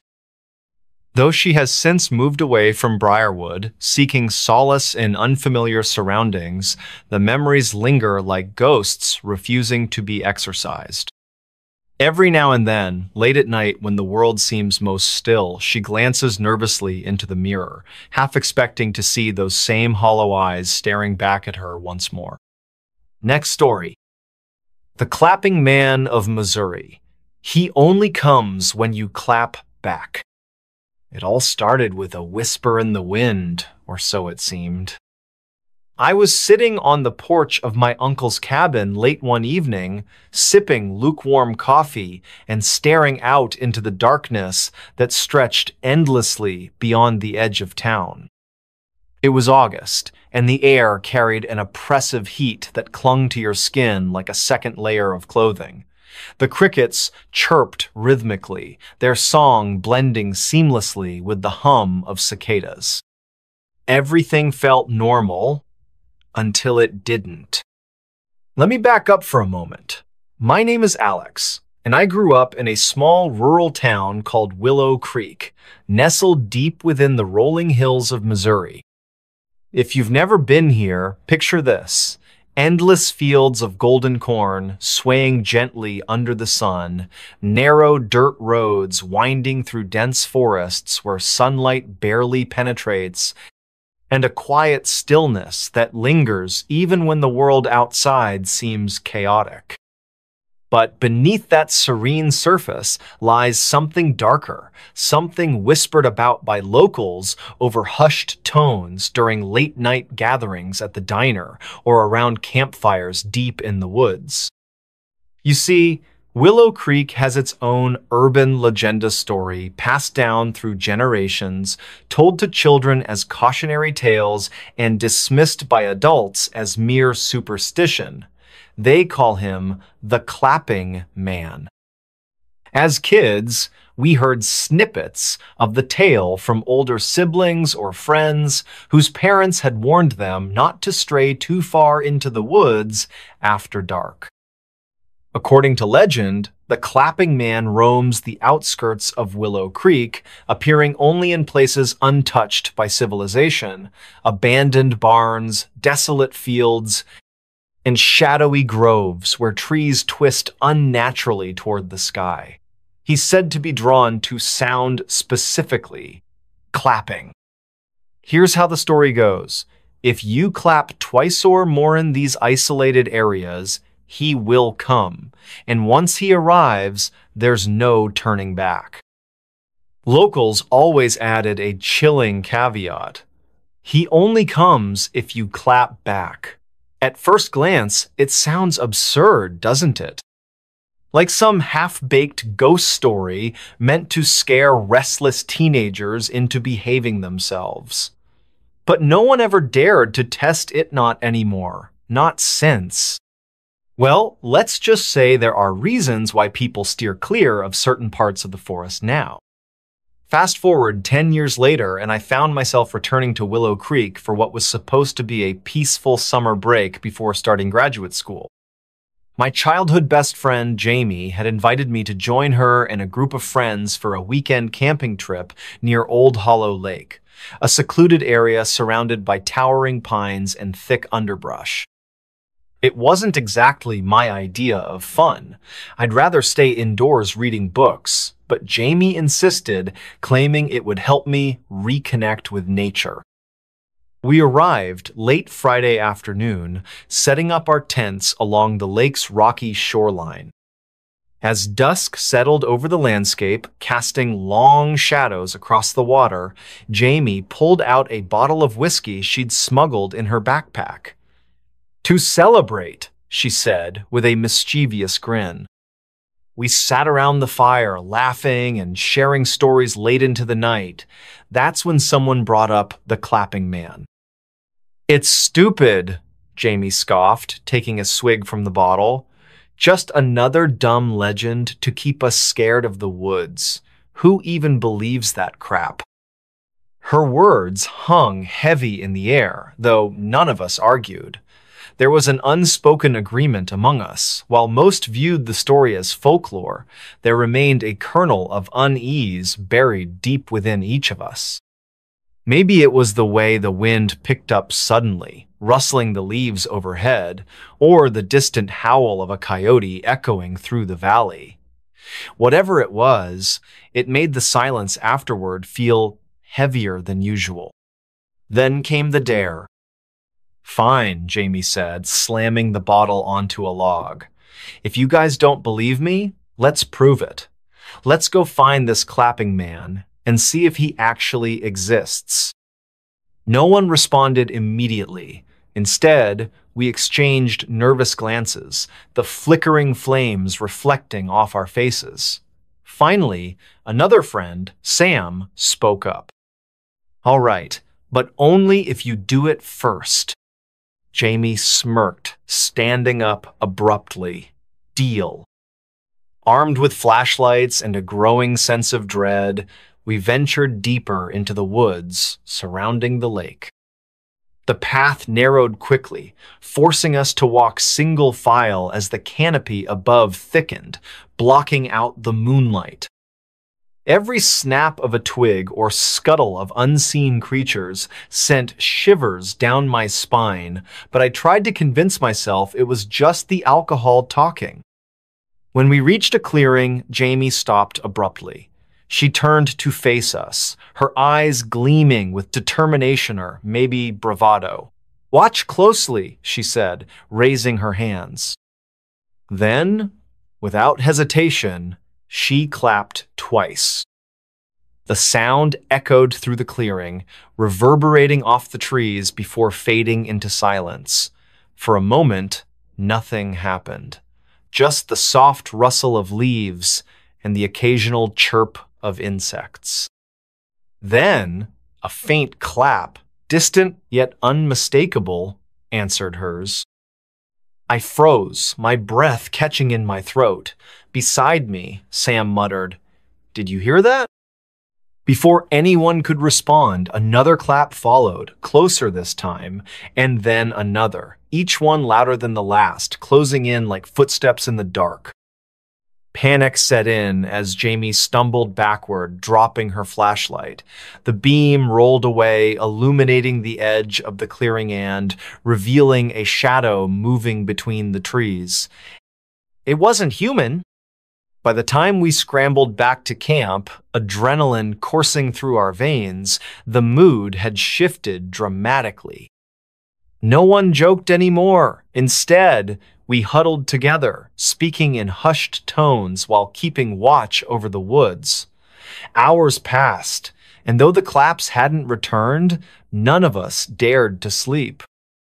That night, I couldn't shake the image of that shadow etched into my mind. It moved unnaturally, almost fluidly, slipping between trunks with ease. And those claps, they weren't random. They were deliberate, calculated, like someone or something was playing a game with us. Over the next few days, strange occurrences plagued our group. Faint clapping echoed in the distance whenever we ventured near the woods. Footsteps trailed behind us on empty paths. Once, I swore I saw movement out of the corner of my Aya figure crouched low among the cornfields, watching silently. When I turned to look directly, it vanished.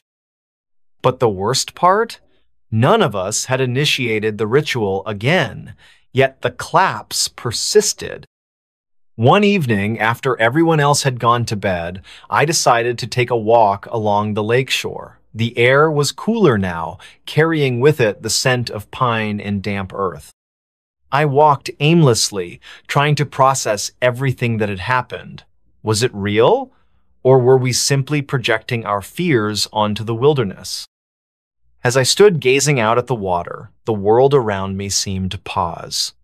The wind died down completely, leaving an eerie stillness in its wake. Even the crickets fell silent. That's when I heard the unmistakable sound of clapping. At first, it was soft, almost imperceptible. Then it grew louder, closer. Each clap resonated through the air, sending chills racing up my spine. I spun around, heart pounding, searching for the source. Nothing. Until the final clap came. It wasn't from behind me. It wasn't from the woods. It was right beside me, so close I could feel the vibrations in my chest. I screamed, bolting toward the campsite, ignoring the branches clawing at my arms and legs. By the time I reached the others, tears streamed down my face, and I couldn't form coherent sentences. Later, when I calmed enough to describe what I'd experienced, Jamie asked hesitantly, "Did you see anything?" I nodded slowly. A shape, tall and thin, too thin.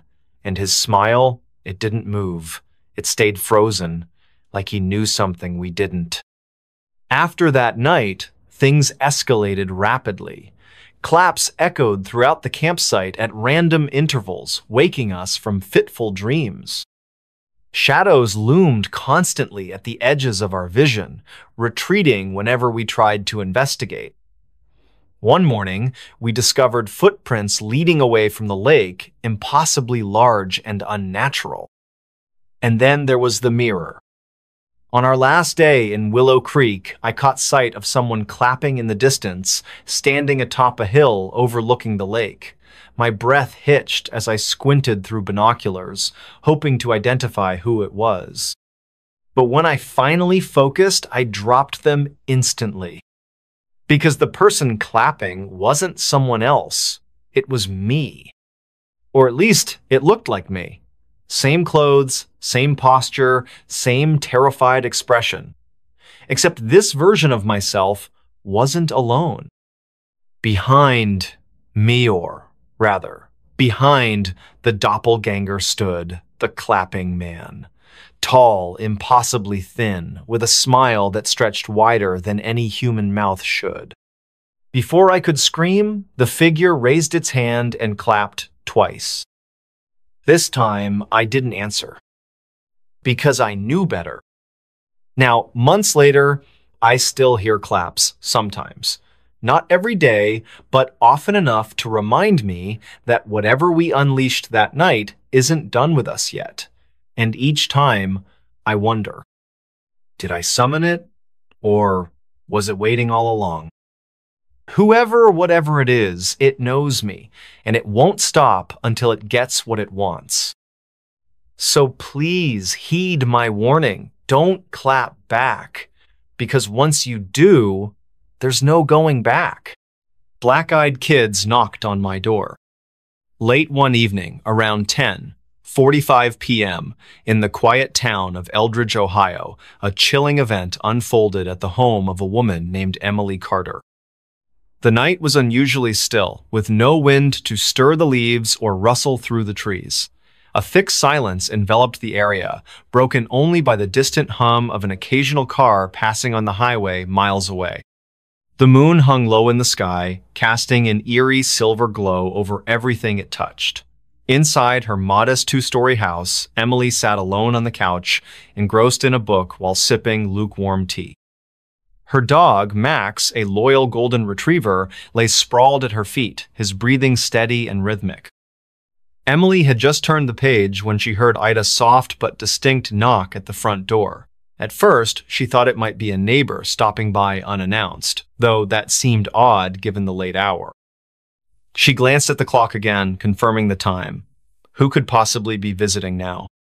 Setting her book down carefully, she rose from the couch, her heart beginning to beat faster as unease crept into her mind. Max lifted his head, ears perked, sensing something amiss. He let out a low growl, his tail twitching nervously against the carpet. As Emily approached the door, she hesitated, peering cautiously through the peephole. What she saw made her blood run cold. There stood two children, no older than 10 or 11 years old, dressed in dark clothing that seemed far too formal for their age. Their faces were pale, almost ghostly white under the dim porch light. But what truly unnerved Emily were their eyes pitch black, void of any visible iris or pupil, like staring into the depths of endless night. Her breath caught in her throat, and she instinctively stepped back from the door. "Who's there?" she called out shakily, her voice trembling despite her attempts to sound calm. Her fingers tightened around the edge of the doorframe as if seeking some kind of stability. Outside, the children remained eerily silent, their heads tilted slightly to one side, as though studying her reaction. It was unsettling, unnatural even. Max began barking loudly now, his protective instincts fully awakened. His frantic noises filled the otherwise silent house, creating a stark contrast to the oppressive stillness outside. "Please," one of the children finally spoke, their voice surprisingly deep and resonant for such young-looking beings. "We need help. Our car broke down nearby and we don't have anywhere else to go tonight." Their tone carried an odd cadence, monotone yet strangely persuasive. Emily felt a strange pull toward opening the door, as if some invisible force urged her to comply. But another part of her screamed louder, warning her not to trust these visitors. "No, I can't," Emily stammered, her resolve strengthening as fear gave way to caution. "I'm sorry, but I cannot open the door. You should call someone who can assist you better." She tried to keep her voice firm, though panic bubbled beneath the surface. The children didn't respond immediately. Instead, they simply stared at her through the glass, their expression unreadable, their black eyes piercing through her soul. Max continued barking furiously, his paws scrabbling against the floor as he paced near the door. Emily backed further away, clutching her chest where her heart pounded wildly. "Go away," she shouted, her voice cracking slightly. "Leave me alone." For a moment, there was silence. Then, without warning, the knocking resumed, this time harder, more insistent. Each blow reverberated through the walls, shaking the very foundation of the house. Emily stumbled backward, nearly tripping over Max, who was now cowering behind her. Tears streamed down her face as sheer terror gripped her body. She grabbed her phone, fumbling with trembling hands to dial 911. "Hello? Yes, this is Emily Carter speaking. I live at 42 Maple Street in Eldridge. Please send someone quickly. I think something dangerous is outside my house." Her voice cracked again as she struggled to explain the situation. The dispatcher assured her help was on the way, but instructed her to stay calm and avoid opening the door under any circumstances. Minutes passed like hours as Emily waited anxiously, every nerve in her body on high alert. The knocking persisted, growing louder and more relentless with each passing second. At one point, it stopped altogether, leaving an unsettling silence that was somehow worse than the noise itself. Emily wondered if they had gone or if they were merely waiting for the perfect moment to strike. Finally, sirens wailed in the distance, growing closer until their sound echoed directly outside her house. Relief washed over Emily as she watched red and blue lights flash across her windows. Officers arrived swiftly, their boots thudding heavily on her porch. When they opened the door, Emily collapsed into their arms, sobbing uncontrollably. They promised to investigate thoroughly, but when they stepped outside, there was no sign of the mysterious children. No footprints, no evidence of a vehicle breakdown, nothing to indicate anyone had been there at all. In the days that followed, Emily couldn't shake the memory of those haunting black eyes. She read stories online about similar encounters, people claiming to have met so-called black-eyed kids who appeared during the night asking for entry into homes or vehicles. Some dismissed them as urban legends, while others swore they were supernatural entities preying on human vulnerability. Whatever they were, Emily knew one thing for certain: she would never answer the door after dark again. The experience left an indelible mark on her psyche, a constant reminder of the unseen dangers lurking beyond the safety of her own four walls. Even months later, whenever she heard a knock at the door, her pulse quickened and her mind replayed that terrifying night in vivid detail. And though she told herself repeatedly that it was over, deep down, she couldn't help but wonder if the black-eyed children were still out there, watching, waiting, searching for their next victim. Next story. The house that changes layout every night. Rooms move when you're asleep. I never thought I'd end up here, this place. It was supposed to be a fresh start, a new chapter in my life after everything fell apart. But now I'm not so sure what's real anymore. It all started when the letter arrived. A plain envelope with no return address, just my name scrawled across it in faded ink. Inside was a single sheet of paper, brittle and yellowed with age. The words were simple but strange. You've inherited a house. No explanation, no details about who sent it or why. Just an address, a small town I'd never heard of, nestled deep within the woods. At first, I didn't believe it. Inheritance? From whom? I had no family left, no one I could think of who would leave me anything. Still, something about the letter felt off. Like it wasn't meant for me to question. So, against better judgment, I packed my things and drove toward the unknown. The drive took hours longer than expected. The GPS kept glitching, rerouting me through winding back roads that seemed to twist and turn endlessly. By the time I reached the town, the sun was setting, casting long shadows over rows of dilapidated houses, And then I saw it, the house. It stood alone at the edge of the forest, towering and imposing, its walls covered in ivy that looked almost alive, swaying gently even though there was no wind. The windows were dark, their glass cracked and clouded with dust. Yet, despite its decrepit appearance, something about it called to me, pulling me closer like a magnet. As I stepped out of the car, the air grew colder, heavier. My breath fogged in front of me as I approached the front door. It creaked open as if expecting me, revealing a dimly lit hallway lined with peeling wallpaper. There was no sign of life incidino furniture, no personal belongings, just silence. And yet, I stayed. For the first few days, nothing seemed unusual. Sure, the house was old and needed repairs, but other than that, it felt normal enough.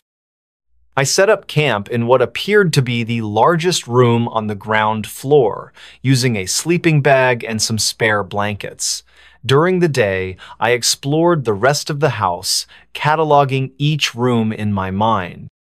There was a kitchen with rusted appliances, a dining area with a broken table, and several bedrooms upstairs, each more bare than the last.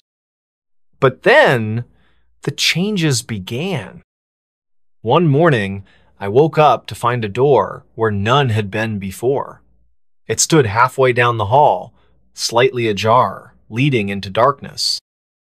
I stared at it for a full minute, trying to convince myself I'd imagined it. But no matter how hard I tried, I couldn't shake the feeling that something was wrong. Reluctantly, I opened the door, only to discover another hallway behind Itone that led straight to the staircase I'd already seen earlier. Shaking my head, I closed the door and went about my day, chalking it up to exhaustion from moving in. But later that evening, I noticed something else. One of the windows in the living room was gone, replaced by a solid wall. The spot where it once was still bore the faint outline of its frame, as though someone had bricked it over recently. This time, I couldn't ignore it. Over the next few days, the changes became harder to deny and increasingly unsettling. Doors appeared and disappeared overnight. Hallways stretched longer than they should have, sometimes doubling in length, while others shrank until they barely fit me walking through them. Worst of all, certain rooms vanished entirely. One morning, I woke up to find the bedroom I'd slept in the night before completely gone, replaced by a narrow closet filled with moth-eaten coats. Desperate for answers, I decided to investigate further. I grabbed a pen and notebook, mapping out the layout of the house as best I could. Each room, each corridor, every twist and turn, I documented it all meticulously. Then, each morning, I compared the map to the current state of the house. And every time, the discrepancies grew worse. By this point, paranoia had begun to seep into my thoughts. Was I losing my mind? Had the isolation driven me mad? Or was the house itself playing tricks on me? Determined to get to the bottom of it, I rigged cameras throughout the house, hoping to catch whoever was responsible. But the footage only deepened the mystery. When I reviewed the recordings, I found them riddled with glitches. Frames skipped randomly, audio cut out inexplicably, and entire sections of video repeated in endless loops. Stranger still, some of the clips showed movements I couldn't explain, shadows darting across empty halls, doors swinging shut on their own, whispers echoing from unseen corners.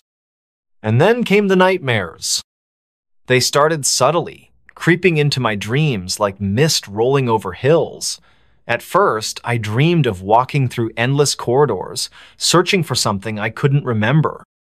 The walls pressed close around me, the air thick and oppressive. Sometimes I'd hear voices calling my name, though I couldn't make out the words. Other times, I felt hands brushing against my skin, cold and clammy, though no one was there. But the worst part? When I woke up, I realized I hadn't actually woken up. I was still dreaming, trapped in the same labyrinthine passages I'd been exploring moments ago.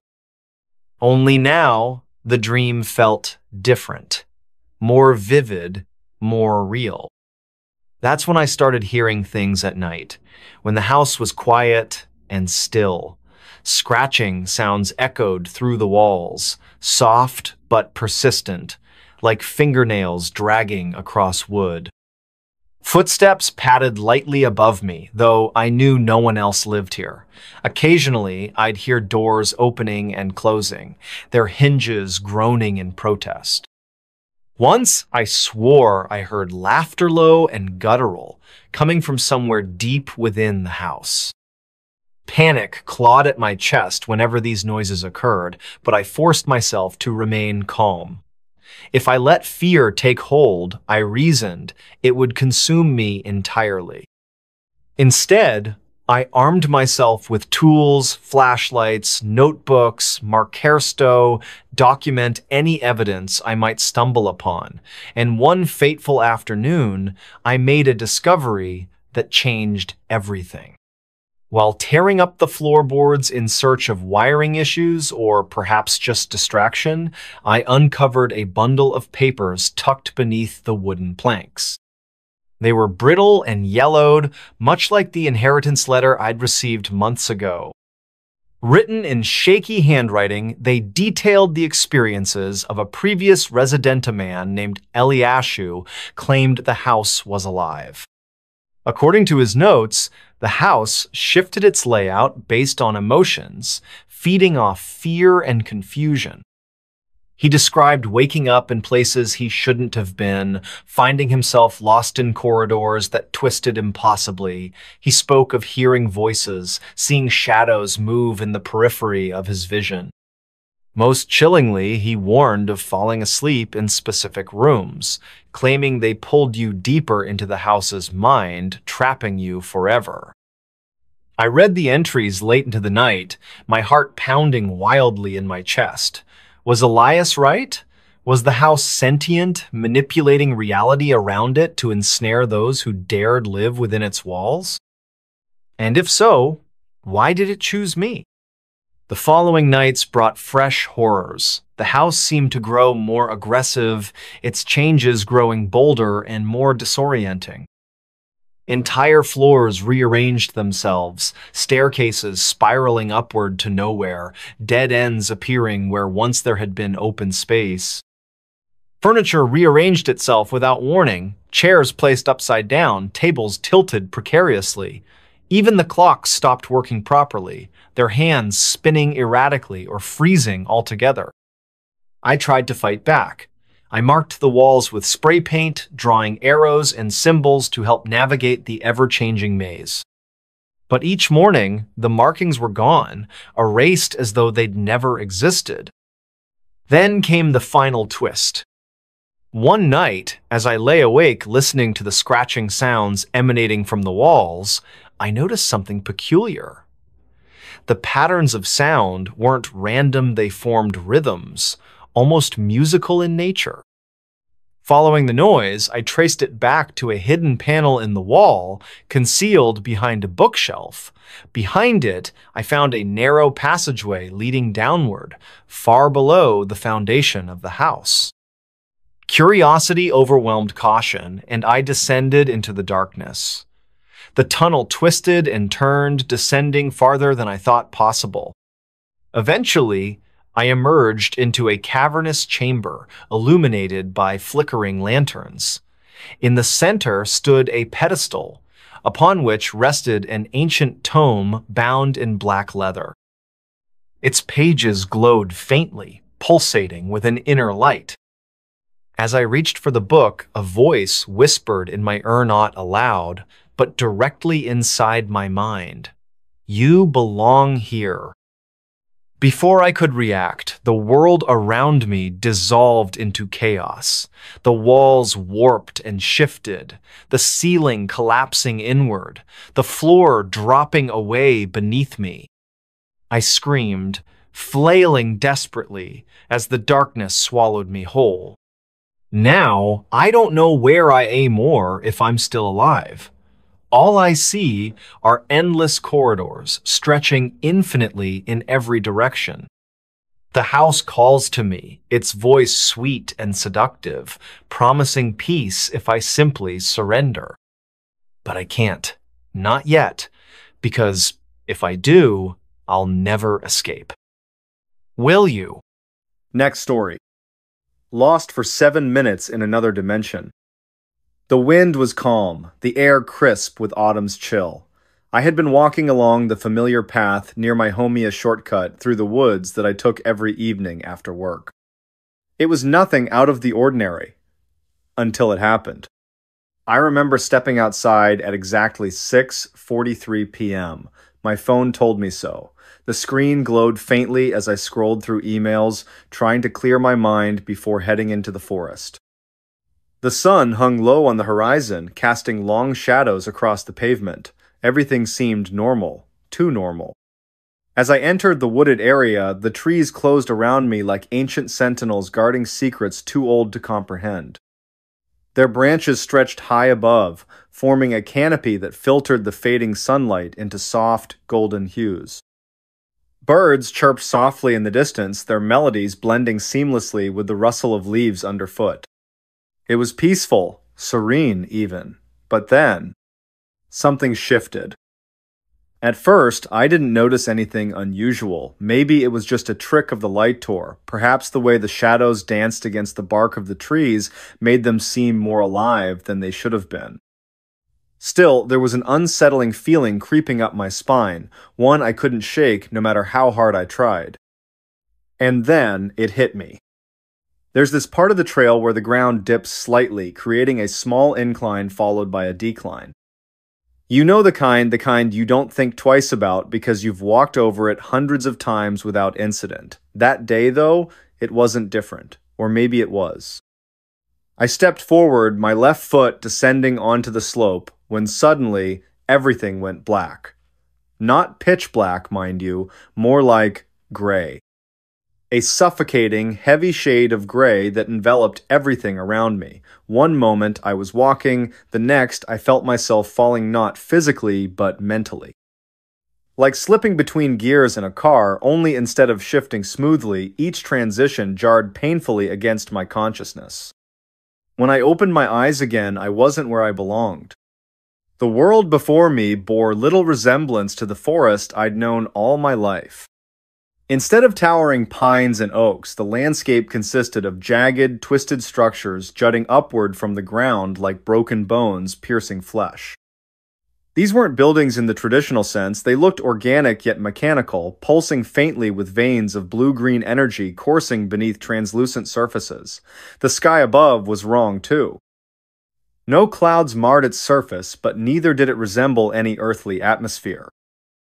It shimmered constantly, like oil spilled across water, reflecting colors that shouldn't exist. Violet, teal, crimson streaks swirling endlessly without pattern or purpose. But what struck me most wasn't the surreal scenery, it was the silence, complete and absolute. No bird song, no wind whispering through non-existent foliage, no sound at all. Just emptiness. And yet, despite the absence of noise, I could feel something watching me. Something or someone just beyond the edge of perception. When I turned to look behind me, expecting to see nothing, I froze. Human-like figures stood scattered throughout the landscape, though none moved. They weren't pioplanot entirely. Their forms were distorted, elongated, with limbs bent at unnatural angles. Some wore tattered clothing, others nothing at all. Their faces were featureless voids, black holes sucking in whatever light dared approach, and still they watched.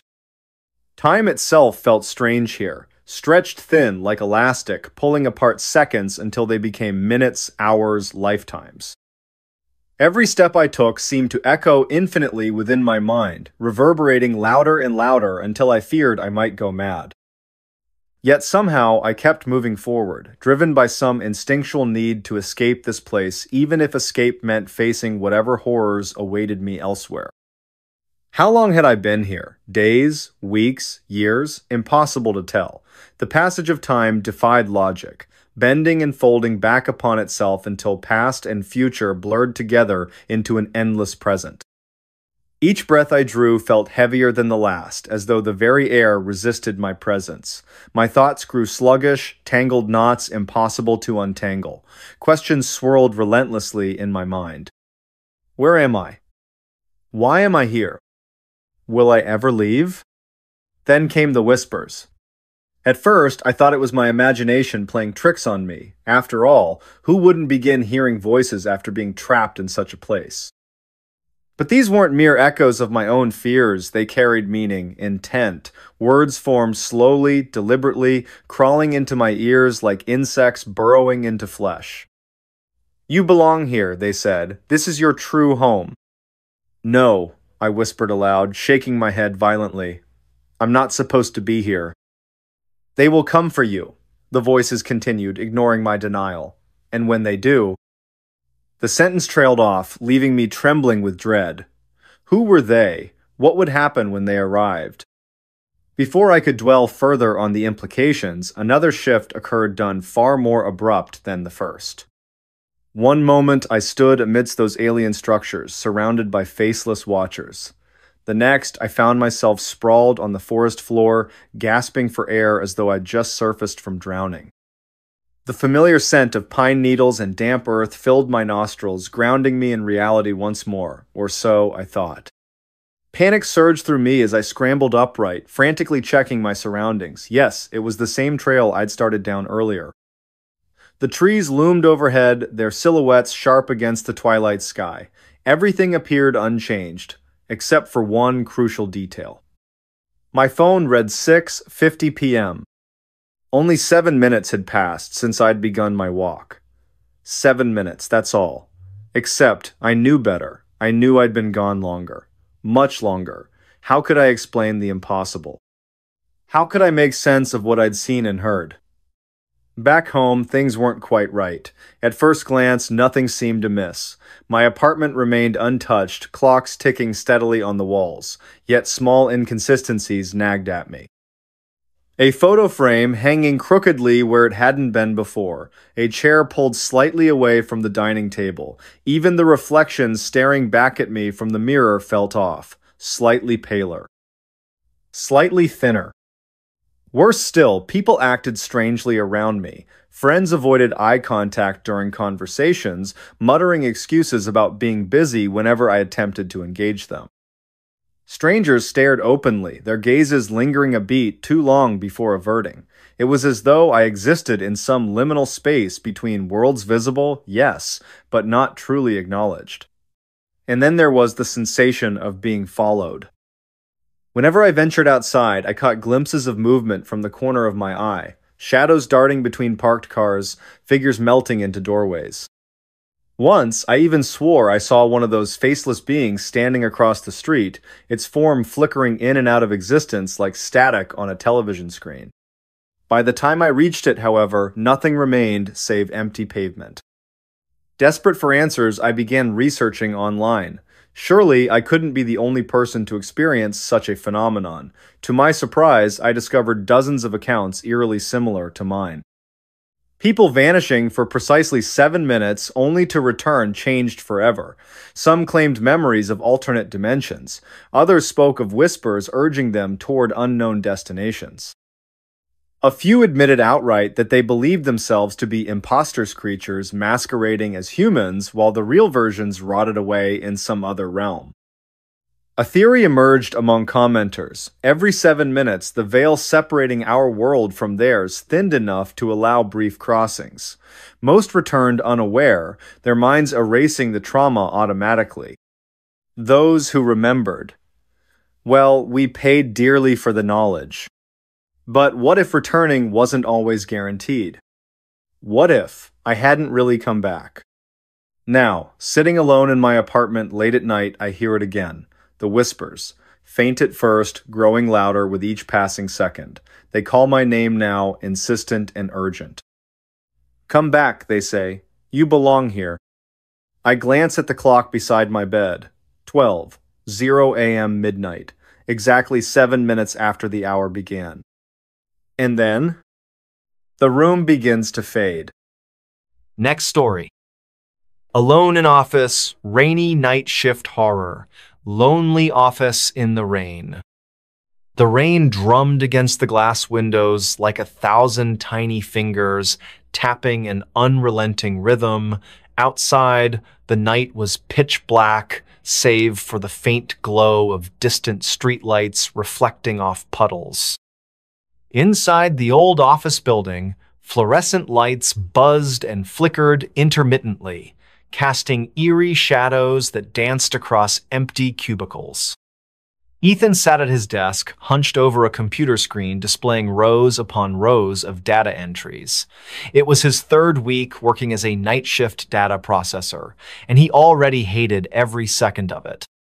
The isolation gnawed at him, but the paycheck kept him coming back. Or maybe it was just the hope that things would get better with time. But tonight felt different.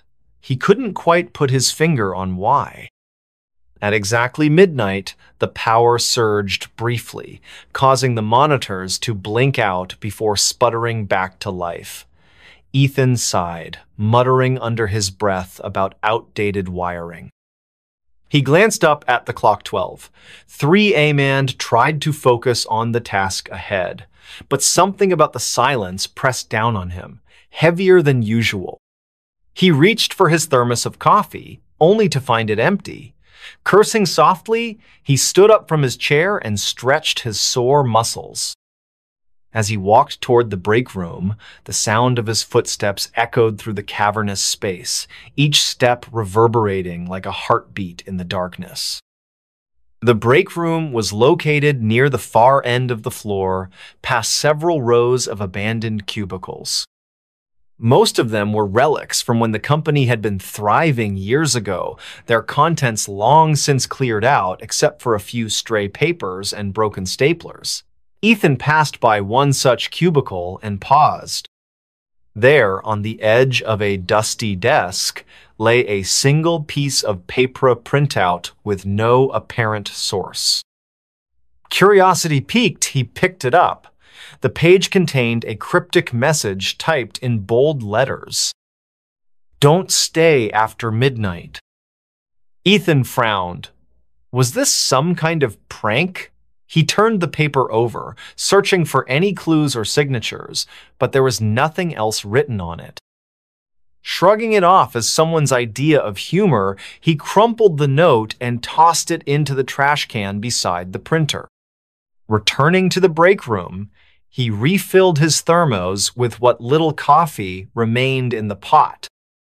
As he stirred in sugar, he noticed another sound of faint creaking noise coming from somewhere deeper inside the building.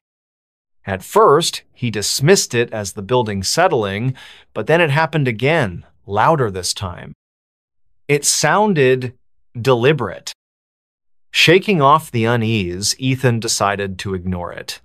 After all, it was probably just the wind or pipes expanding due to the cold.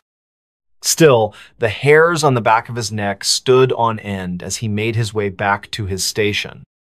When he returned, however, something was wrong. His computer screen displayed a new window he hadn't opened an email draft addressed to all staff. The subject line read, "Reunion Reminder."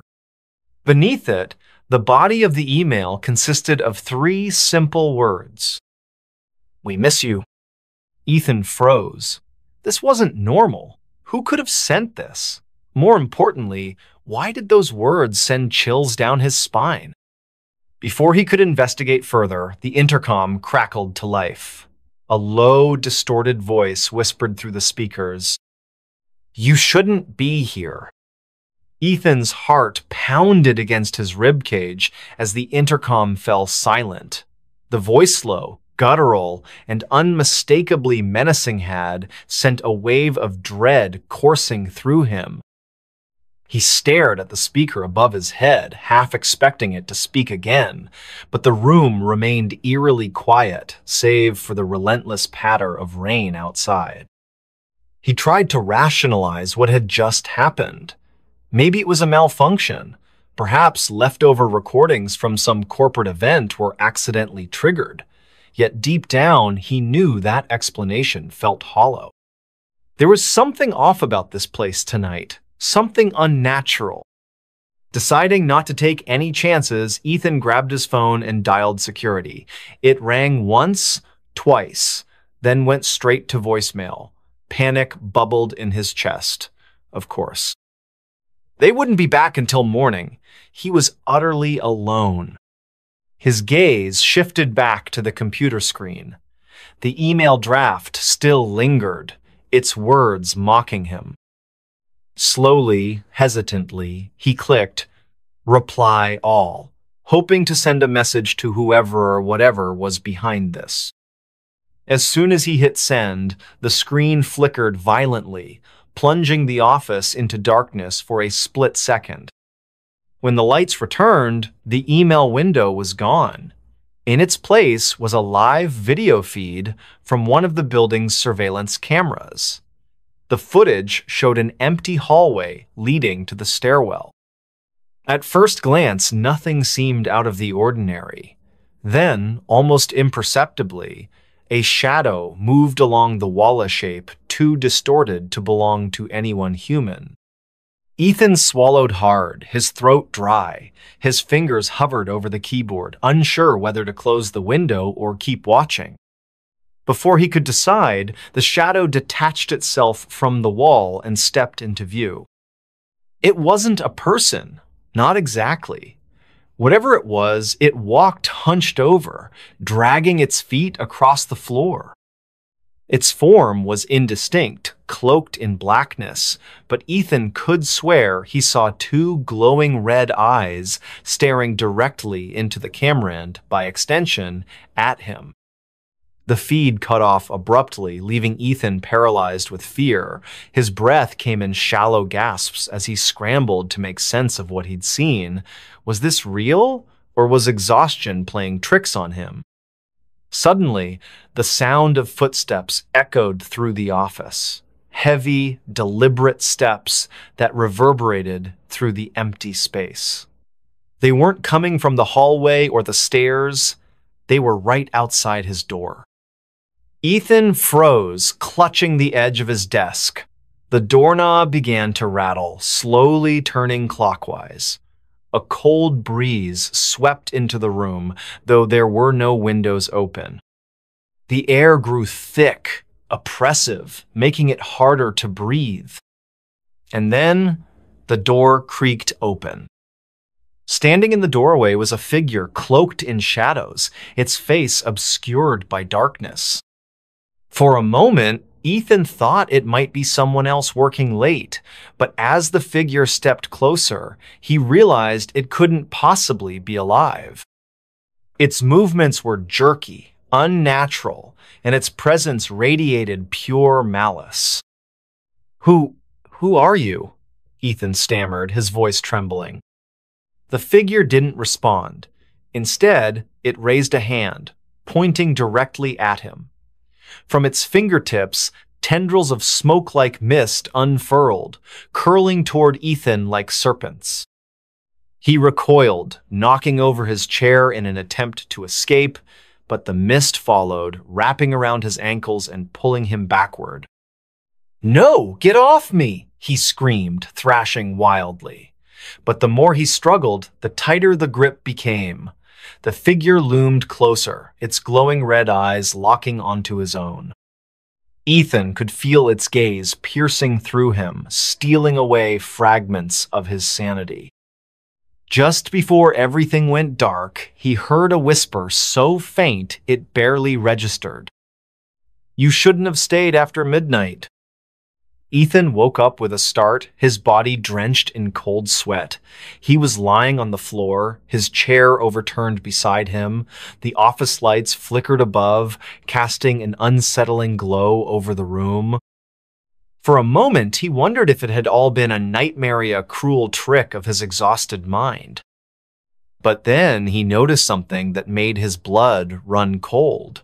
The cryptic note he'd crumpled and thrown away earlier was now pinned to his computer monitor, unfolded, pristine, as though untouched by time.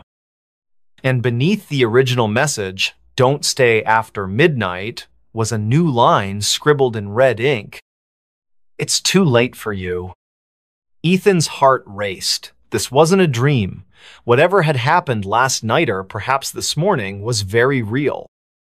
His hands shook as he reached for the note, but before he could touch it, the sound of laughter echoed through the office. It wasn't joyful laughter. It was hollow, mocking, and filled with malice. The noise seemed to come from everywhere and nowhere at the same time, bouncing off walls and twisting into shapes Ethan couldn't comprehend. He pressed himself against the corner of his desk, trying to shrink away from the unseen source. "Who's there?" he called out, his voice barely above a whisper. "Show yourself." The laughter stopped abruptly, replaced by an oppressive silence so heavy it felt like breathing underwater. Then, faintly, he heard footsteps again, this time closer, more deliberate. They weren't coming from outside the door. They were moving inside the office. Ethan turned slowly, his eyes scanning the rows of cubicles behind him. Most of them were empty, their contents long since removed. But one stood out a cubicle near the window where papers were scattered across the desk, as though someone had left in a hurry. A framed photo sat upright among the chaos, showing a group of people smiling brightly. Curiosity and perhaps a desperate need for answers drew Ethan toward the cubicle. As he approached, the photo caught his eye. The faces in the picture looked familiar, though he couldn't place why. Each person wore a badge labeled with their name: Sarah, Mike, Lisa, Jake, names etched into Ethan's memory without explanation. And then he saw the date printed at the bottom of the photo, 1987. A shiver ran down his spine. Something about that year sent warning bells ringing in his mind. Before he could process it further, the intercom crackled to life once more. This time, instead of whispers or distorted voices, Ethan heard distinct words spoken clearly. "They're waiting for you." "Who? Who's waiting?" Ethan demanded, his voice cracking. There was no answer, only static, followed by a deep, guttural growl that seemed to emanate from every corner of the room. The air grew colder, frost forming on the edges of the windows despite the lack of ventilation. Then, one by one, the lights went out. Total darkness enveloped the office, broken only by the faint glow of the emergency exit sign. Ethan fumbled for his phone, using its flashlight to guide his steps. He needed to get out now. But as he backed toward the door, he realized it wouldn't budge. Someone or something had locked him in. Panic surged through him, but he forced himself to stay calm. If there was a way out, he had to find it. That's when he noticed movement in the shadows. Shapes emerged from the darkness, humanoid yet warped, their forms shifting and contorting unnaturally. Their glowing red eyes locked onto his, unblinking and merciless. "You shouldn't have stayed," one of them whispered, its voice layered with echoes. Ethan stumbled backward, tripping over debris until he found himself back at his desk. Desperation clawed at him as he searched for anything that might help him fight or survive. His fingers brushed against something metallic, a letter opener left behind by a previous occupant. Armed with the makeshift weapon, Ethan faced the advancing figures.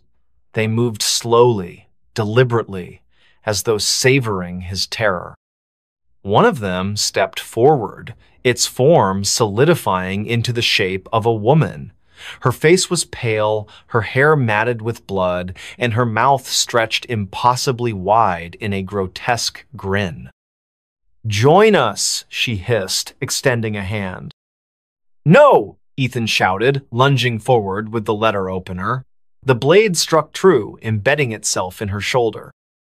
She screamed a high-pitched, ear-splitting sound that reverberated through the office, but instead of retreating, she dissolved into smoke, leaving behind nothing but ash. Encouraged by his success, Ethan attacked the others, swinging wildly with the letter opener. Each strike sent them scattering into mist, but more kept appearing, their numbers growing with each passing second. It was like fighting ghosts, because that's exactly what they were.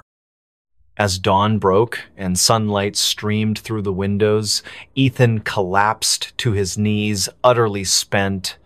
The figures vanished with the first rays of light, leaving him alone in the now quiet office. But even as relief washed over him, he knew he hadn't truly escaped. Somewhere in the depths of the building, the reunion awaited. And next time, he might not be so lucky.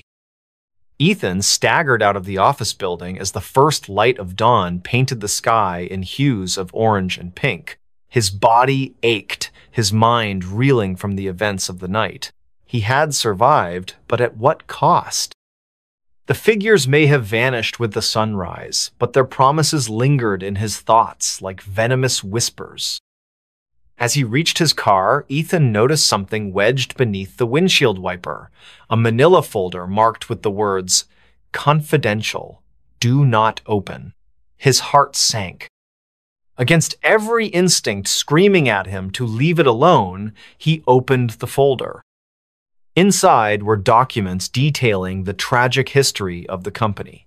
Years ago, in 1987, several employees had gone missing under mysterious circumstances. Their bodies were never found, and the case was eventually closed due to lack of evidence. But buried within the files were testimonies from surviving co-workers' tales of strange occurrences, shadowy figures, and an unshakable feeling of being watched. One document stood out a handwritten note by Sarah, one of the missing employees. In it, she described how they had all stayed late one rainy night working on a project that seemed to stretch endlessly. They joked about staying past midnight, unaware of the curse that awaited them. By morning, none of them returned home. Ethan clutched the folder tightly, his hands trembling.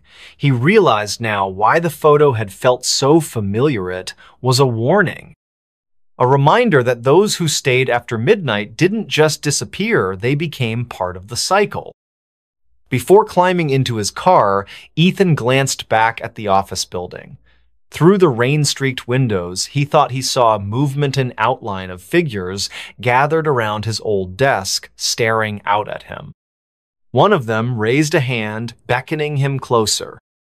With a scream, Ethan slammed the door shut and sped away, leaving the building and its secrets far behind. But deep down, he knew he couldn't escape forever. The reunion wasn't over. It had only begun. Months later, another night shift worker took Ethan's place. On their very first night, they received a cryptic email draft addressed to all staff. The subject line read, "Reunion Reminder." Beneath it, 3 simple words echoed through the empty office. "We miss you." And so, the cycle continued. Next story. Trapped in the looping highway. The drive begins. It was supposed to be a simple road trip.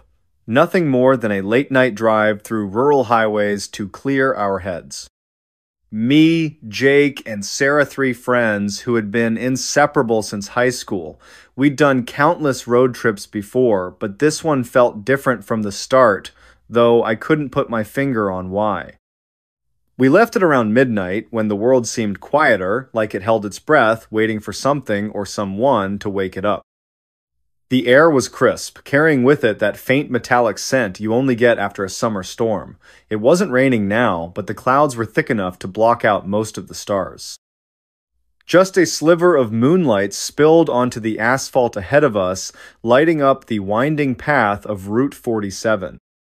Jake was behind the wheel, humming along to some old rock station he loved so much. Sarah sat in the back seat, scrolling aimlessly through her phone, probably checking social media for the 100th time that day. And me? I was riding shotgun, staring out the window at the endless rows of trees lining either side of the highway. They loomed over us, their shadows stretching long across the road as if trying to reach into our car.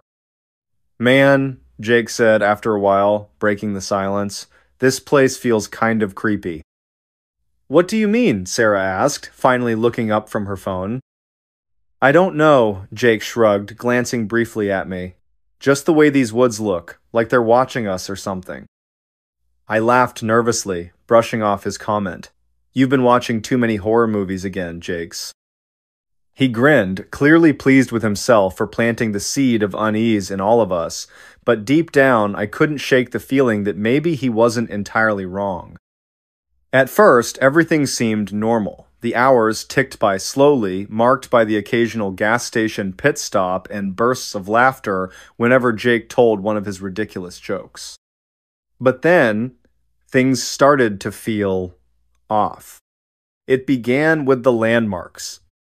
We passed a rusted-out barn with peeling red paint, its roof half collapsed under years of neglect.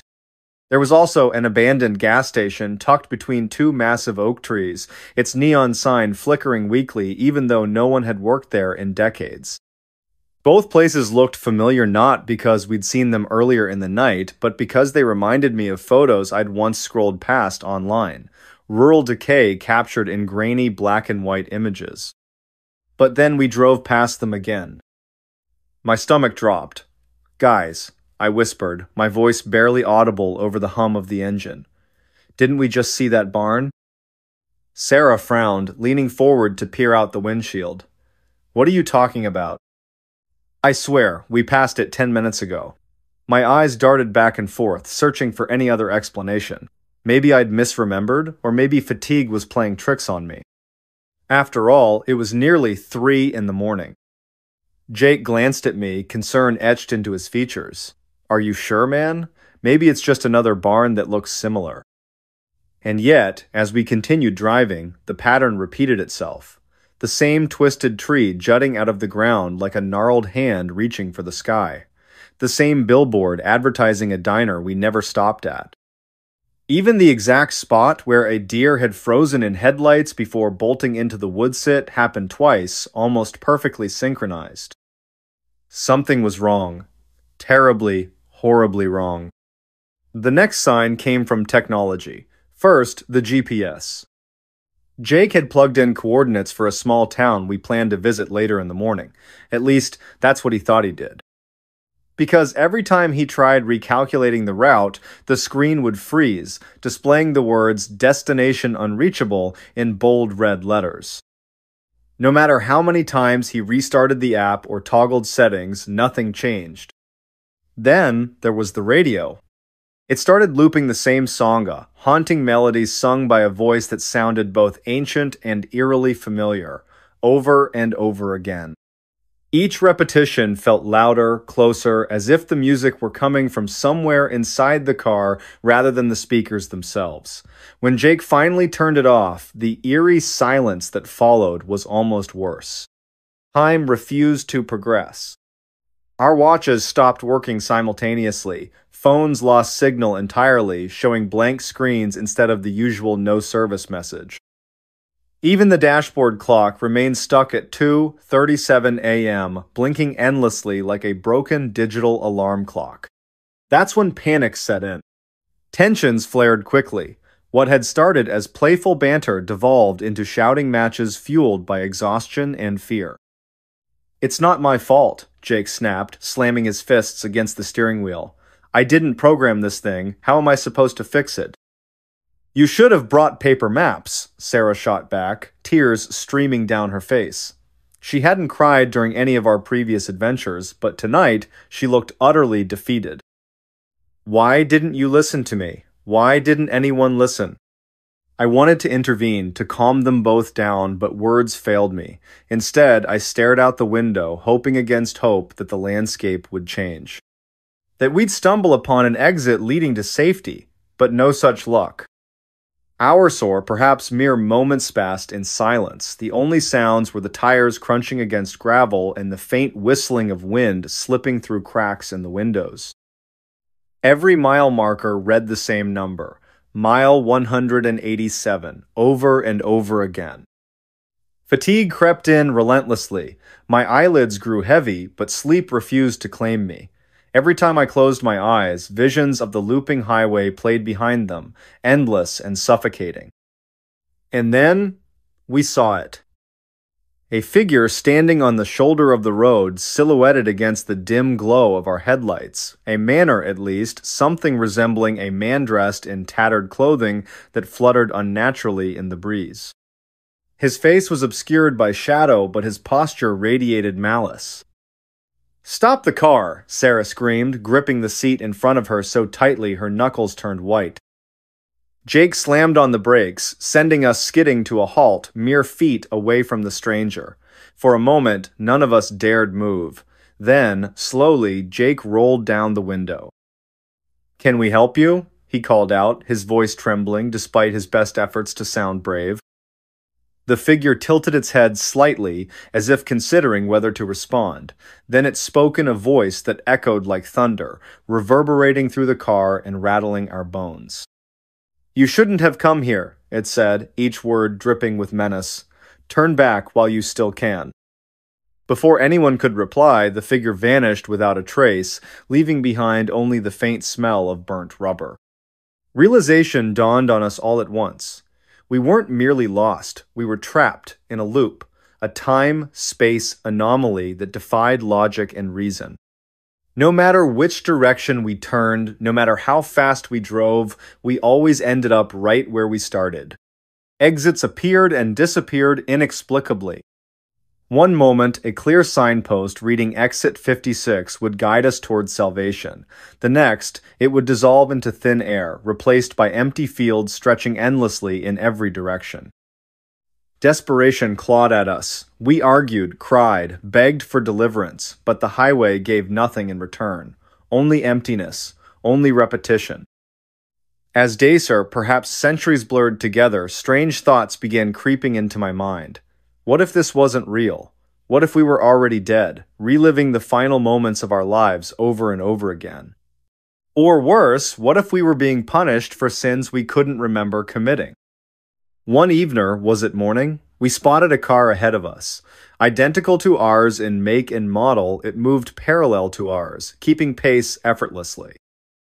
Inside sat figures identical to ourselves, Jake, Sarah, and me, except their expressions were vacant, hollow, devoid of life. "They're us," Sarah whispered, clutching her knees to her chest. "They're what we'll become if we don't escape." But escape proved impossible. No matter how hard we tried, the car refused to leave the highway. Its wheels spun endlessly, propelling us forward yet never allowing us to advance. And then we escaped. Or so we thought. When we finally pulled off the highway, the world outside felt alien. Buildings crumbled, weeds choked sidewalks, and people walked stiffly, their faces pale and gaunt. A newspaper headline caught my eye. "Local teens disappear on mysterious highway. Last seen 3 years ago." 3 years? Impossible. Yet the date matched today's reality, or what passed for reality now. Relief washed over us briefly, but it was short-lived. As we stood outside the car, catching our breath, I noticed something unsettling.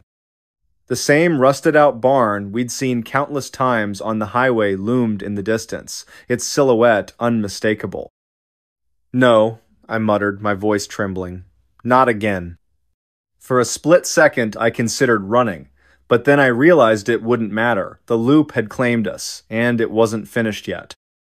So here I sit, writing this account, unsure if anyone will ever find it, unsure if I'm even real anymore. Because sometimes, the highway calls you back. And when it does, there's no turning away. Is anyone still listening? Next story. The day everyone vanished from a mall. It started like any other Saturday, or so I thought. You know how it goes, weekends are for errands, catching up on chores, maybe grabbing lunch with friends if you're lucky. For me though, weekends usually meant running errands alone. That's just life when you're an adult, right? Responsibilities pile up faster than you can say coupon. So there I was, standing in front of my car, keys jingling in hand, mentally ticking off my to-do list. First stop, the grocery store. Second stop, the mall. Why the mall? Well, because sometimes even adults need new socks, and maybe some snacks from the food court while I'm at it. It wasn't anything special, just another trip to pick up a few things before heading home to collapse onto the couch. I pulled into the parking lot around noon. The sun was shining, casting long shadows across the pavement. Cars were lined up neatly in their designated spots, shoppers bustling between them with bags swinging from their arms. Everything seemed perfectly normal, too normal, almost. As I stepped out of my car and locked the doors behind me, I couldn't help but notice something odd, a faint hum in the air, not loud enough to be distracting, but noticeable enough to make me pause. My phone buzzed in my pocket, breaking the momentary silence. I glanced down at the screen. It was just a spam message offering a free trial subscription to something I didn't care about.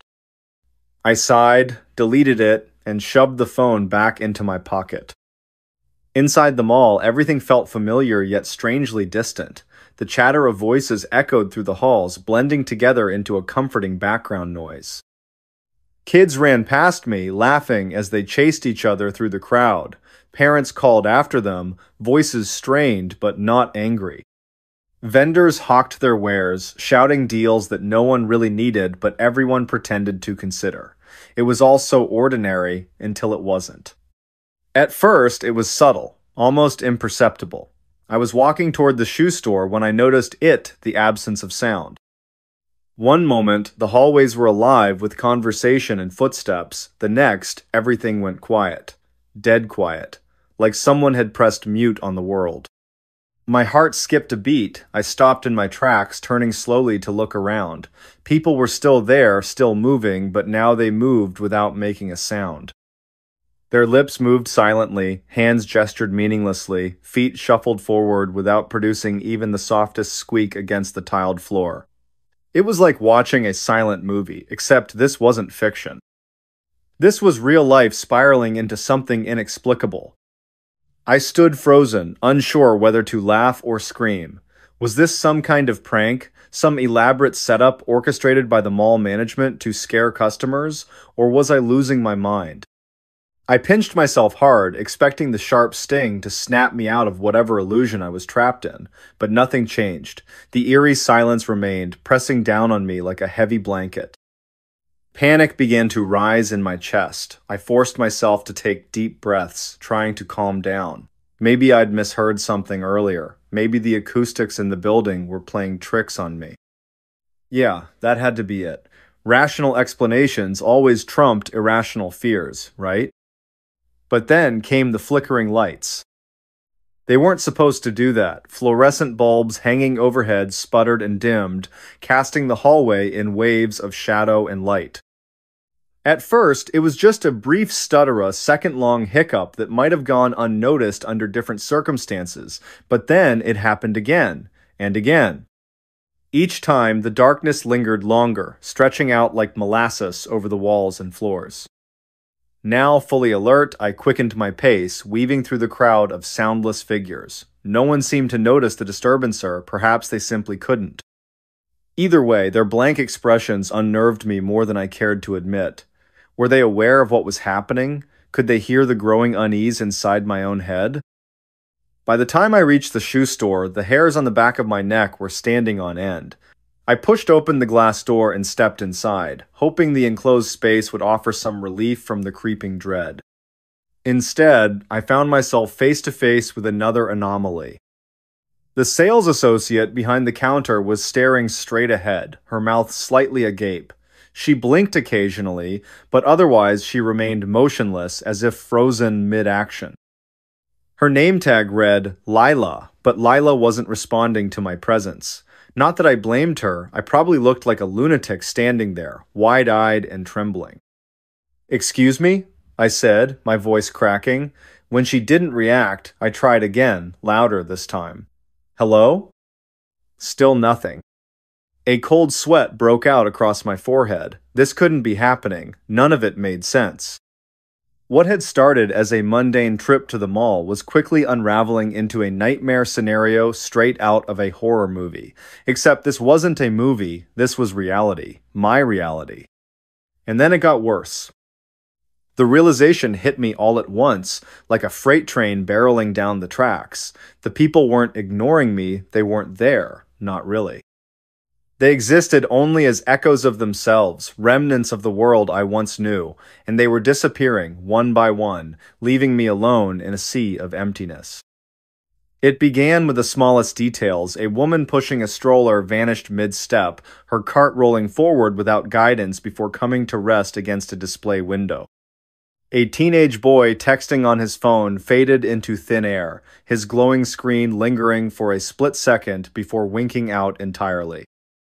Then came the larger groups clusters of friends laughing over coffee, families browsing through racks of clothing all vanishing simultaneously, leaving behind only the faintest whisper of their existence.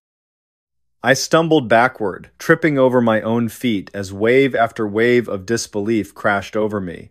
How could this be possible? Where were they going? More importantly, why hadn't I gone with them? Desperation clawed at my throat as I darted from shop to shop, calling out names that no longer mattered. "Is anyone there?" I shouted, my voice echoing off the empty shelves and barren counters. "Please, someone answer me." No response, only silence. Time became distorted. Minutes stretched into hours, or perhaps seconds masquerading as eternity. I lost track of how long I wandered those endless corridors, searching for answers that never came. The fluorescent lights continued their erratic dance, plunging entire sections of the mall into shadow before illuminating them once more. Shadows shifted unnaturally, stretching far beyond where they should have ended. Whispers carried through the air, though I couldn't place their source. Were they coming from the walls, the ceiling? My own fractured mind? In the midst of this chaos, I discovered something that chilled me to the bone. Footprints. Fresh footprints leading away from the main entrance and deeper into the labyrinthine complex. They belonged to someone or something with bare feet, judging by the distinct imprints left behind. Following them became an obsession, a lifeline tethering me to sanity in a world gone mad. Each step brought me closer to the truth, though I wasn't sure I wanted to uncover it. The trail led me to the food court, where the scent of abandoned meals still lingered in the air. Half-eaten burgers sat untouched on trays, soda cups foaming over with fizz, chairs tilted precariously as if their occupants had been yanked abruptly from their seats. And yet, despite the evidence of recent activity, not a soul stirred. That's when I saw it, the figure sitting at the far end of the food court. Its posture was slumped, shoulders hunched forward as though bearing an immense weight. I hesitated, torn between approaching and fleeing. Curiosity won out, driving me forward despite every instinct screaming for me to run. As I drew nearer, the figure turned its head slightly, revealing a face obscured by shadows. Whoever, whatever it was, it didn't seem human. Eyes glowed faintly, pulsing in rhythm with the flickering lights above. Its mouth opened, emitting a low, guttural growl that reverberated through my chest. "Who are you?" I whispered, my voice barely audible over the pounding of my heart. The creature tilted its head, studying me with unnatural intensity. Then, without warning, it pointed a bony finger directly at me. "You shouldn't be here," it rasped, its voice gravelly and distorted. What do you mean? I demanded, taking an involuntary step backward. Where is everyone else? The creature chuckled a sound both hollow and menacing. Gone, all gone. Before I could press further, the ground beneath us trembled violently. Tables overturned, dishes shattered, and the air filled with a deafening roar. The creature disappeared in a flash of light, leaving me alone amidst the wreckage. When I came to, I was back at the entrance of the mall. The bright sunlight streaming through the windows told me it was still daytime, though how much time had passed since the incident was anyone's guess. Confusion overwhelmed me as I stared at the rows of cars parked outside, wondering if I'd imagined the entire ordeal. But then I noticed the date displayed on my phone. It was yesterday's date, yesterday. A chill ran down my spine as the implications sank in. Had I been caught in some sort of temporal anomaly? Was the mall somehow outside the flow of normal time? And if so, why was I spared while everyone else vanished? Over the following days, I returned to the mall repeatedly, hoping to find answers. Each visit yielded the same resultant empty shell devoid of life, save for the occasional glitch or distortion that hinted at forces beyond comprehension. The authorities dismissed my claims as delusions, chalking them up to stress or exhaustion, but I knew what I'd seen and heard. To this day, the mall remains abandoned. Rumors circulate about its strange history, tales of disappearances, and unexplained phenomena. Some say it's cursed. Others believe it serves as a gateway to another dimension. Me? I don't know what to think anymore. All I know is that I'll never set foot inside those walls again. Or will I? Because every night I dream of the creature's words, "You shouldn't be here." And every morning I wake up back at the entrance. Don't just watch in the dark. Click subscribe, like, and join now. Before we begin, tell me, where are you listening from and what time is it there? The secret without a name. The cold was biting, and the silence of Anchorage's streets at 2 a.m. felt unnatural. Amelia Mitchell pulled her coat tighter around herself as she hurried down a dimly lit sidewalk. The snow crunched under her boots, each step echoing in the stillness like an unwelcome intrusion. She shouldn't have been out here this late, but something about the call from Sophia Miller had made her stomach churn, a desperate voice pleading for help before the line went dead. Amelia's breath came out in visible puffs, quickening with every second that passed. Her gloved hands tightened around the strap of her bag as she turned onto Sophia's street. It was eerily empty, the kind of emptiness that didn't feel right even for a place buried deep in winter. Streetlights flickered above, casting long shadows on the snow-covered ground.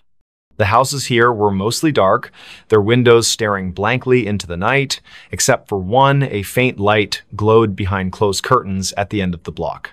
That must be it, she thought, her heart pounding harder now. Sophia lived alone, always insisting she liked the quiet solitude of Anchorage winters.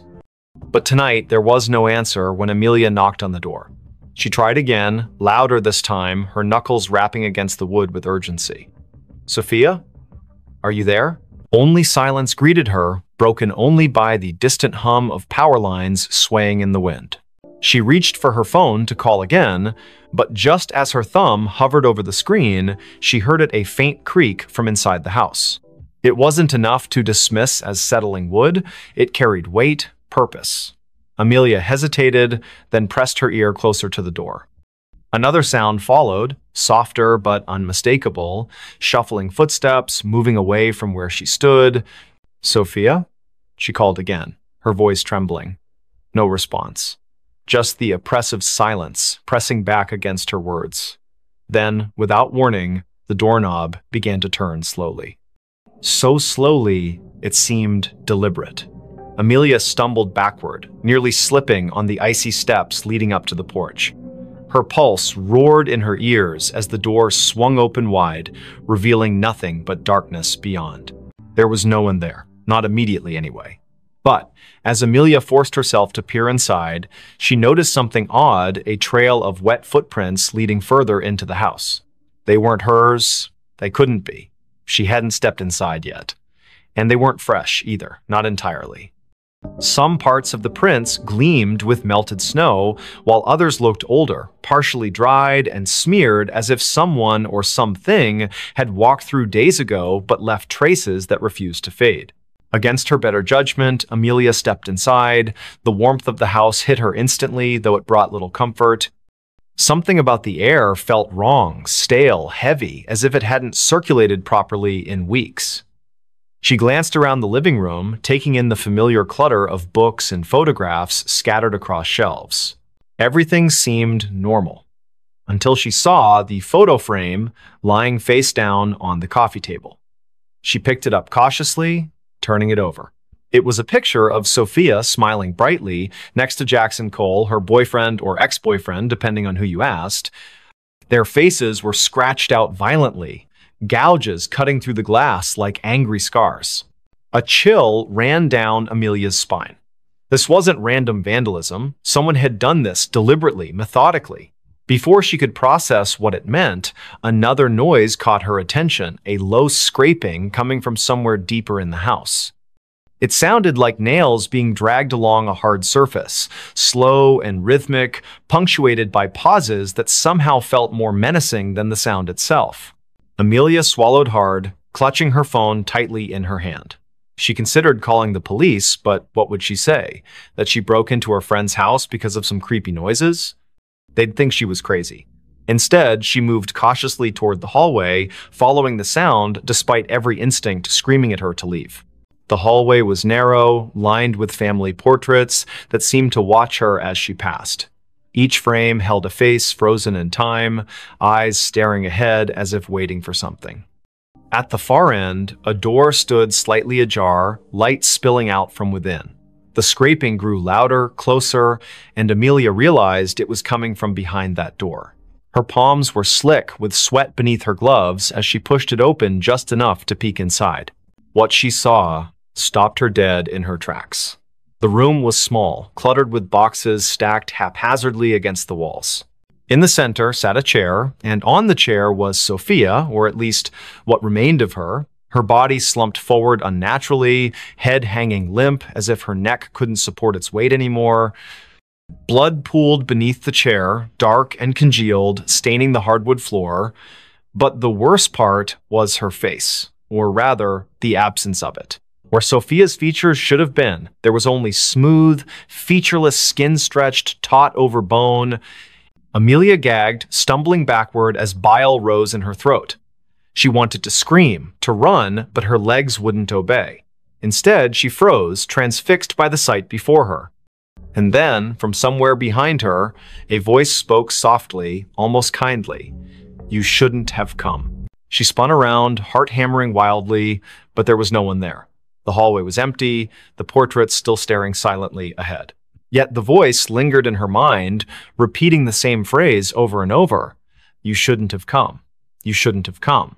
Amelia backed away, tripping over her own feet as she tried to retrace her steps toward the front door. But the layout of the house seemed different now, distorted somehow. Doors that hadn't been there before appeared in the walls, leading to rooms she didn't recognize. Shadows shifted unnaturally, twisting into shapes that defied logic. She could hear whispers now too, overlapping voices murmuring in tones too low to understand. Panic set in fully as she realized she was trapped. Every step she took led her deeper into the labyrinthine nightmare of Sophia's home. The air grew colder with each passing moment, frost creeping up the walls and forming intricate patterns on the ceiling. And always, the whispers followed her, growing louder and more insistent. Finally, she found herself in a room she didn't remember entering. It was larger than any other space in the house, impossibly so, with walls made entirely of mirrors.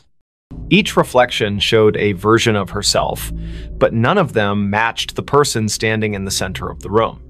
Some looked older, gaunt, and hollow-eyed. Others appeared younger, innocent, and terrified.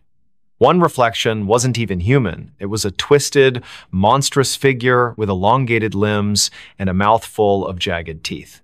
Before she could react, the reflections began to move independently, stepping out of the mirrors and surrounding her. Their movements were jerky, unnatural, and they all spoke in unison, their voices blending into a single cacophony. You know the secret, they hissed. You've always known. Amelia shook her head frantically, tears streaming down her face. I don't know anything, she screamed. But the figures only drew closer, their cold breath brushing against her skin. One of them reached out, its fingers brushing her cheek, and suddenly memories flooded her mind, memories that weren't hers. Images of Sophia, of Jackson, of secrets whispered in the dark, of a nameless thing lurking just beyond the edge of perception, waiting patiently for someone foolish enough to stumble upon it. And then everything went black. When Amelia woke, she was outside again, lying in the snow. The house was gone, replaced by an empty lot surrounded by trees. Her phone buzzed in her pocket, and she fumbled to retrieve it, hoping desperately for some explanation. There was a text message from an unknown number containing only 3 words: "Tell no one." She stared at the screen, her hands shaking uncontrollably. Somewhere in the distance, she heard laughter, soft, childlike, and utterly devoid of joy. Bell Witch haunted our house. It was a quiet evening in the small town of Adams, Tennessee, where the air carried the faint scent of pine and damp earth. The clock struck 8:45 p.m. as the Johnson family, Mark, his wife Emily, and their 2 children, Jake aged 12, and Lily, who was 8, sat together in their living room. The house, an old Victorian-style building with creaky wooden floors and high ceilings, had been in Mark's family for generations. Its walls whispered secrets of the past, but none more chilling than what would soon unfold within its ancient halls. The night began innocently enough. Mark read aloud from a book while Emily knitted by the fireplace, her needles clicking softly against the backdrop of crackling flames. Jake tinkered with his toy train set on the floor, and Lily colored intently in her sketchbook. Outside, the wind rustled through the trees, casting shifting shadows across the windows. It wasn't until the first strange noise occurred, a faint jingling sound, like that of a bell, that the atmosphere shifted dramatically. "What was that?" Lily asked, looking up sharply from her coloring. Her wide eyes darted toward the corner of the room, though nothing appeared out of place. "It's probably just the wind," Mark replied, forcing a reassuring smile despite the unease creeping into his voice. But the jingling continued, growing louder and more persistent. There were no bells in the house, nor any source that could explain the eerie sound. As it echoed through the room, each chime seemed to resonate deep within their bones, sending shivers down their spines. Emily dropped her knitting, rising quickly to investigate. She moved cautiously toward the window, peering outside into the darkness. Beyond the yard stretched a dense forest, its towering trees swaying gently in the breeze. At first glance, nothing seemed amiss. Yet, when she turned back to address the family, her words caught in her throat. Hovering just above the mantel of the fireplace was the unmistakable outline of a spectral figure, a woman cloaked in white, her face obscured by long, flowing hair. "Get away from me," Emily shouted, her voice trembling as panic surged through her body. The apparition vanished instantly, leaving behind only the lingering chill of its presence. But the jingling persisted, now accompanied by other unsettling sounds: footsteps pacing overhead, doors creaking open and shut, and whispers that filled the air like phantom voices. That night, sleep eluded the Johnsons. Huddled together in the master bedroom, they listened helplessly as the haunting grew increasingly aggressive. Objects moved on their own accord, drawers opening and slamming shut seemingly without cause. The bed shook violently beneath them, though no earthquake or storm accounted for the disturbance. And then came the most terrifying sound of a low, guttural growl emanating from the shadows, followed by laughter that sounded both childlike and menacing at the same time.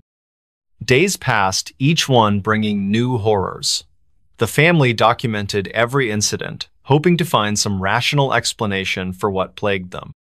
They consulted local historians, learning about the infamous Bell Witch legend, a malevolent spirit said to have tormented the Bell family in the early 19th century before vanishing into folklore. Some claimed the witch still roamed the countryside, seeking vengeance against those who dared disturb her resting place. Others dismissed the stories as mere superstition. Regardless, the parallels between the Bell Witch case and their own experiences were undeniable. Desperate for answers, the Johnsons reached out to paranormal investigators, inviting them into their home to conduct a thorough examination. Cameras and recording equipment captured phenomena beyond human comprehension, cold spots forming inexplicably, voices speaking in languages neither the family nor the investigators understood, and even physical manifestations of the entity itself. One particularly harrowing moment occurred during a seance when the table levitated briefly before crashing to the ground, splintering into pieces. Through it all, the Bell Witcher, whatever force masqueraded as her, seemed fixated on Lily. She became the target of its wrath, experiencing nightmares so vivid they left her screaming awake in terror. During one such episode, Lily described seeing a pair of glowing red eyes staring at her from the darkness, accompanied by the sensation of icy fingers brushing against her skin. When she awoke, her blanket bore scratch marks identical to those of clawed hands. As weeks turned into months, the family's lives unraveled further. Mark lost his job due to frequent absences caused by the disturbances, and Emily withdrew into herself, consumed by grief and exhaustion. Jake began acting out, lashing out at his parents and sister in frustration. Only Lily remained eerily calm, often speaking of the lady as if she were an old friend rather than a terrifying specter. This unnerved the others even more, raising questions about whether Lily possessed some form of connection to the entity. Eventually, the strain became unbearable. With nowhere else to turn, the Johnsons sought refuge in a nearby motel, abandoning their ancestral home to the mercy of the Bell Witch. For a time, peace returned to their lives. They relocated to another state, starting anew under assumed names, determined to leave the nightmare behind. Yet, every now and then, during quiet nights when the world seemed most still, Mark found himself glancing nervously over his shoulder, searching for signs of movement among the shadows. Years later, the Johnsons rarely spoke of their ordeal. Though grateful for their escape, they couldn't shake the feeling that the Bell Witch hadn't truly let go. Somewhere, deep within the woods surrounding Adams, Tennessee, her vengeful spirit lingered watching, waiting, ready to claim her next victim. The whisper that never opened. It was 3 in the morning when Lucas Bennett first heard the sound. A faint whisper carried by the icy wind that swept through the narrow streets of Los Angeles. The city was unusually quiet for a place that never slept, its usual hum of life replaced by an unsettling stillness. Frost clung to the palm trees lining the sidewalks, their leaves glistening under the dim streetlights. Lucas had been walking home from his late shift at the diner when he noticed it, the whispering that seemed to follow him wherever he went. He pulled his jacket tighter around himself, trying to shake off the chill that wasn't entirely from the cold.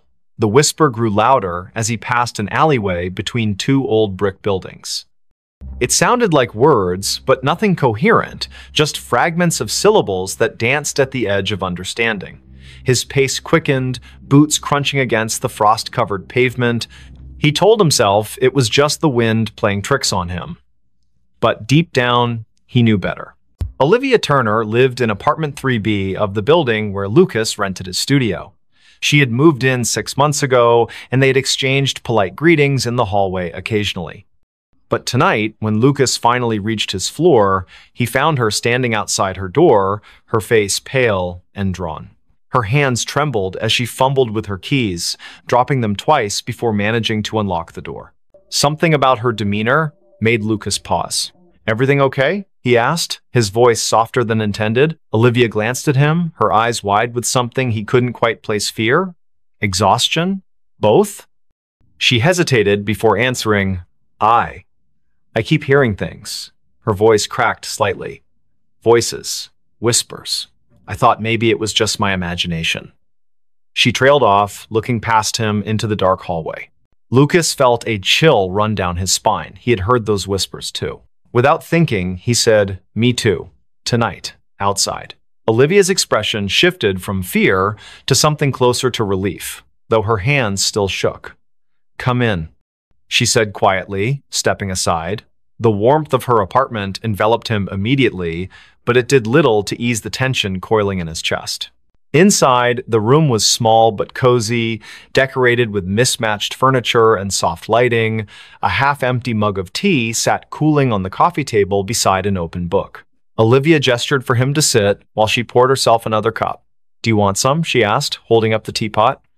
Lucas nodded, though he doubted anything could settle the unease growing inside him. As she busied herself in the kitchenette, he noticed the curtains were drawn tightly shut, despite the fact that no one would be able to see inside at this hour.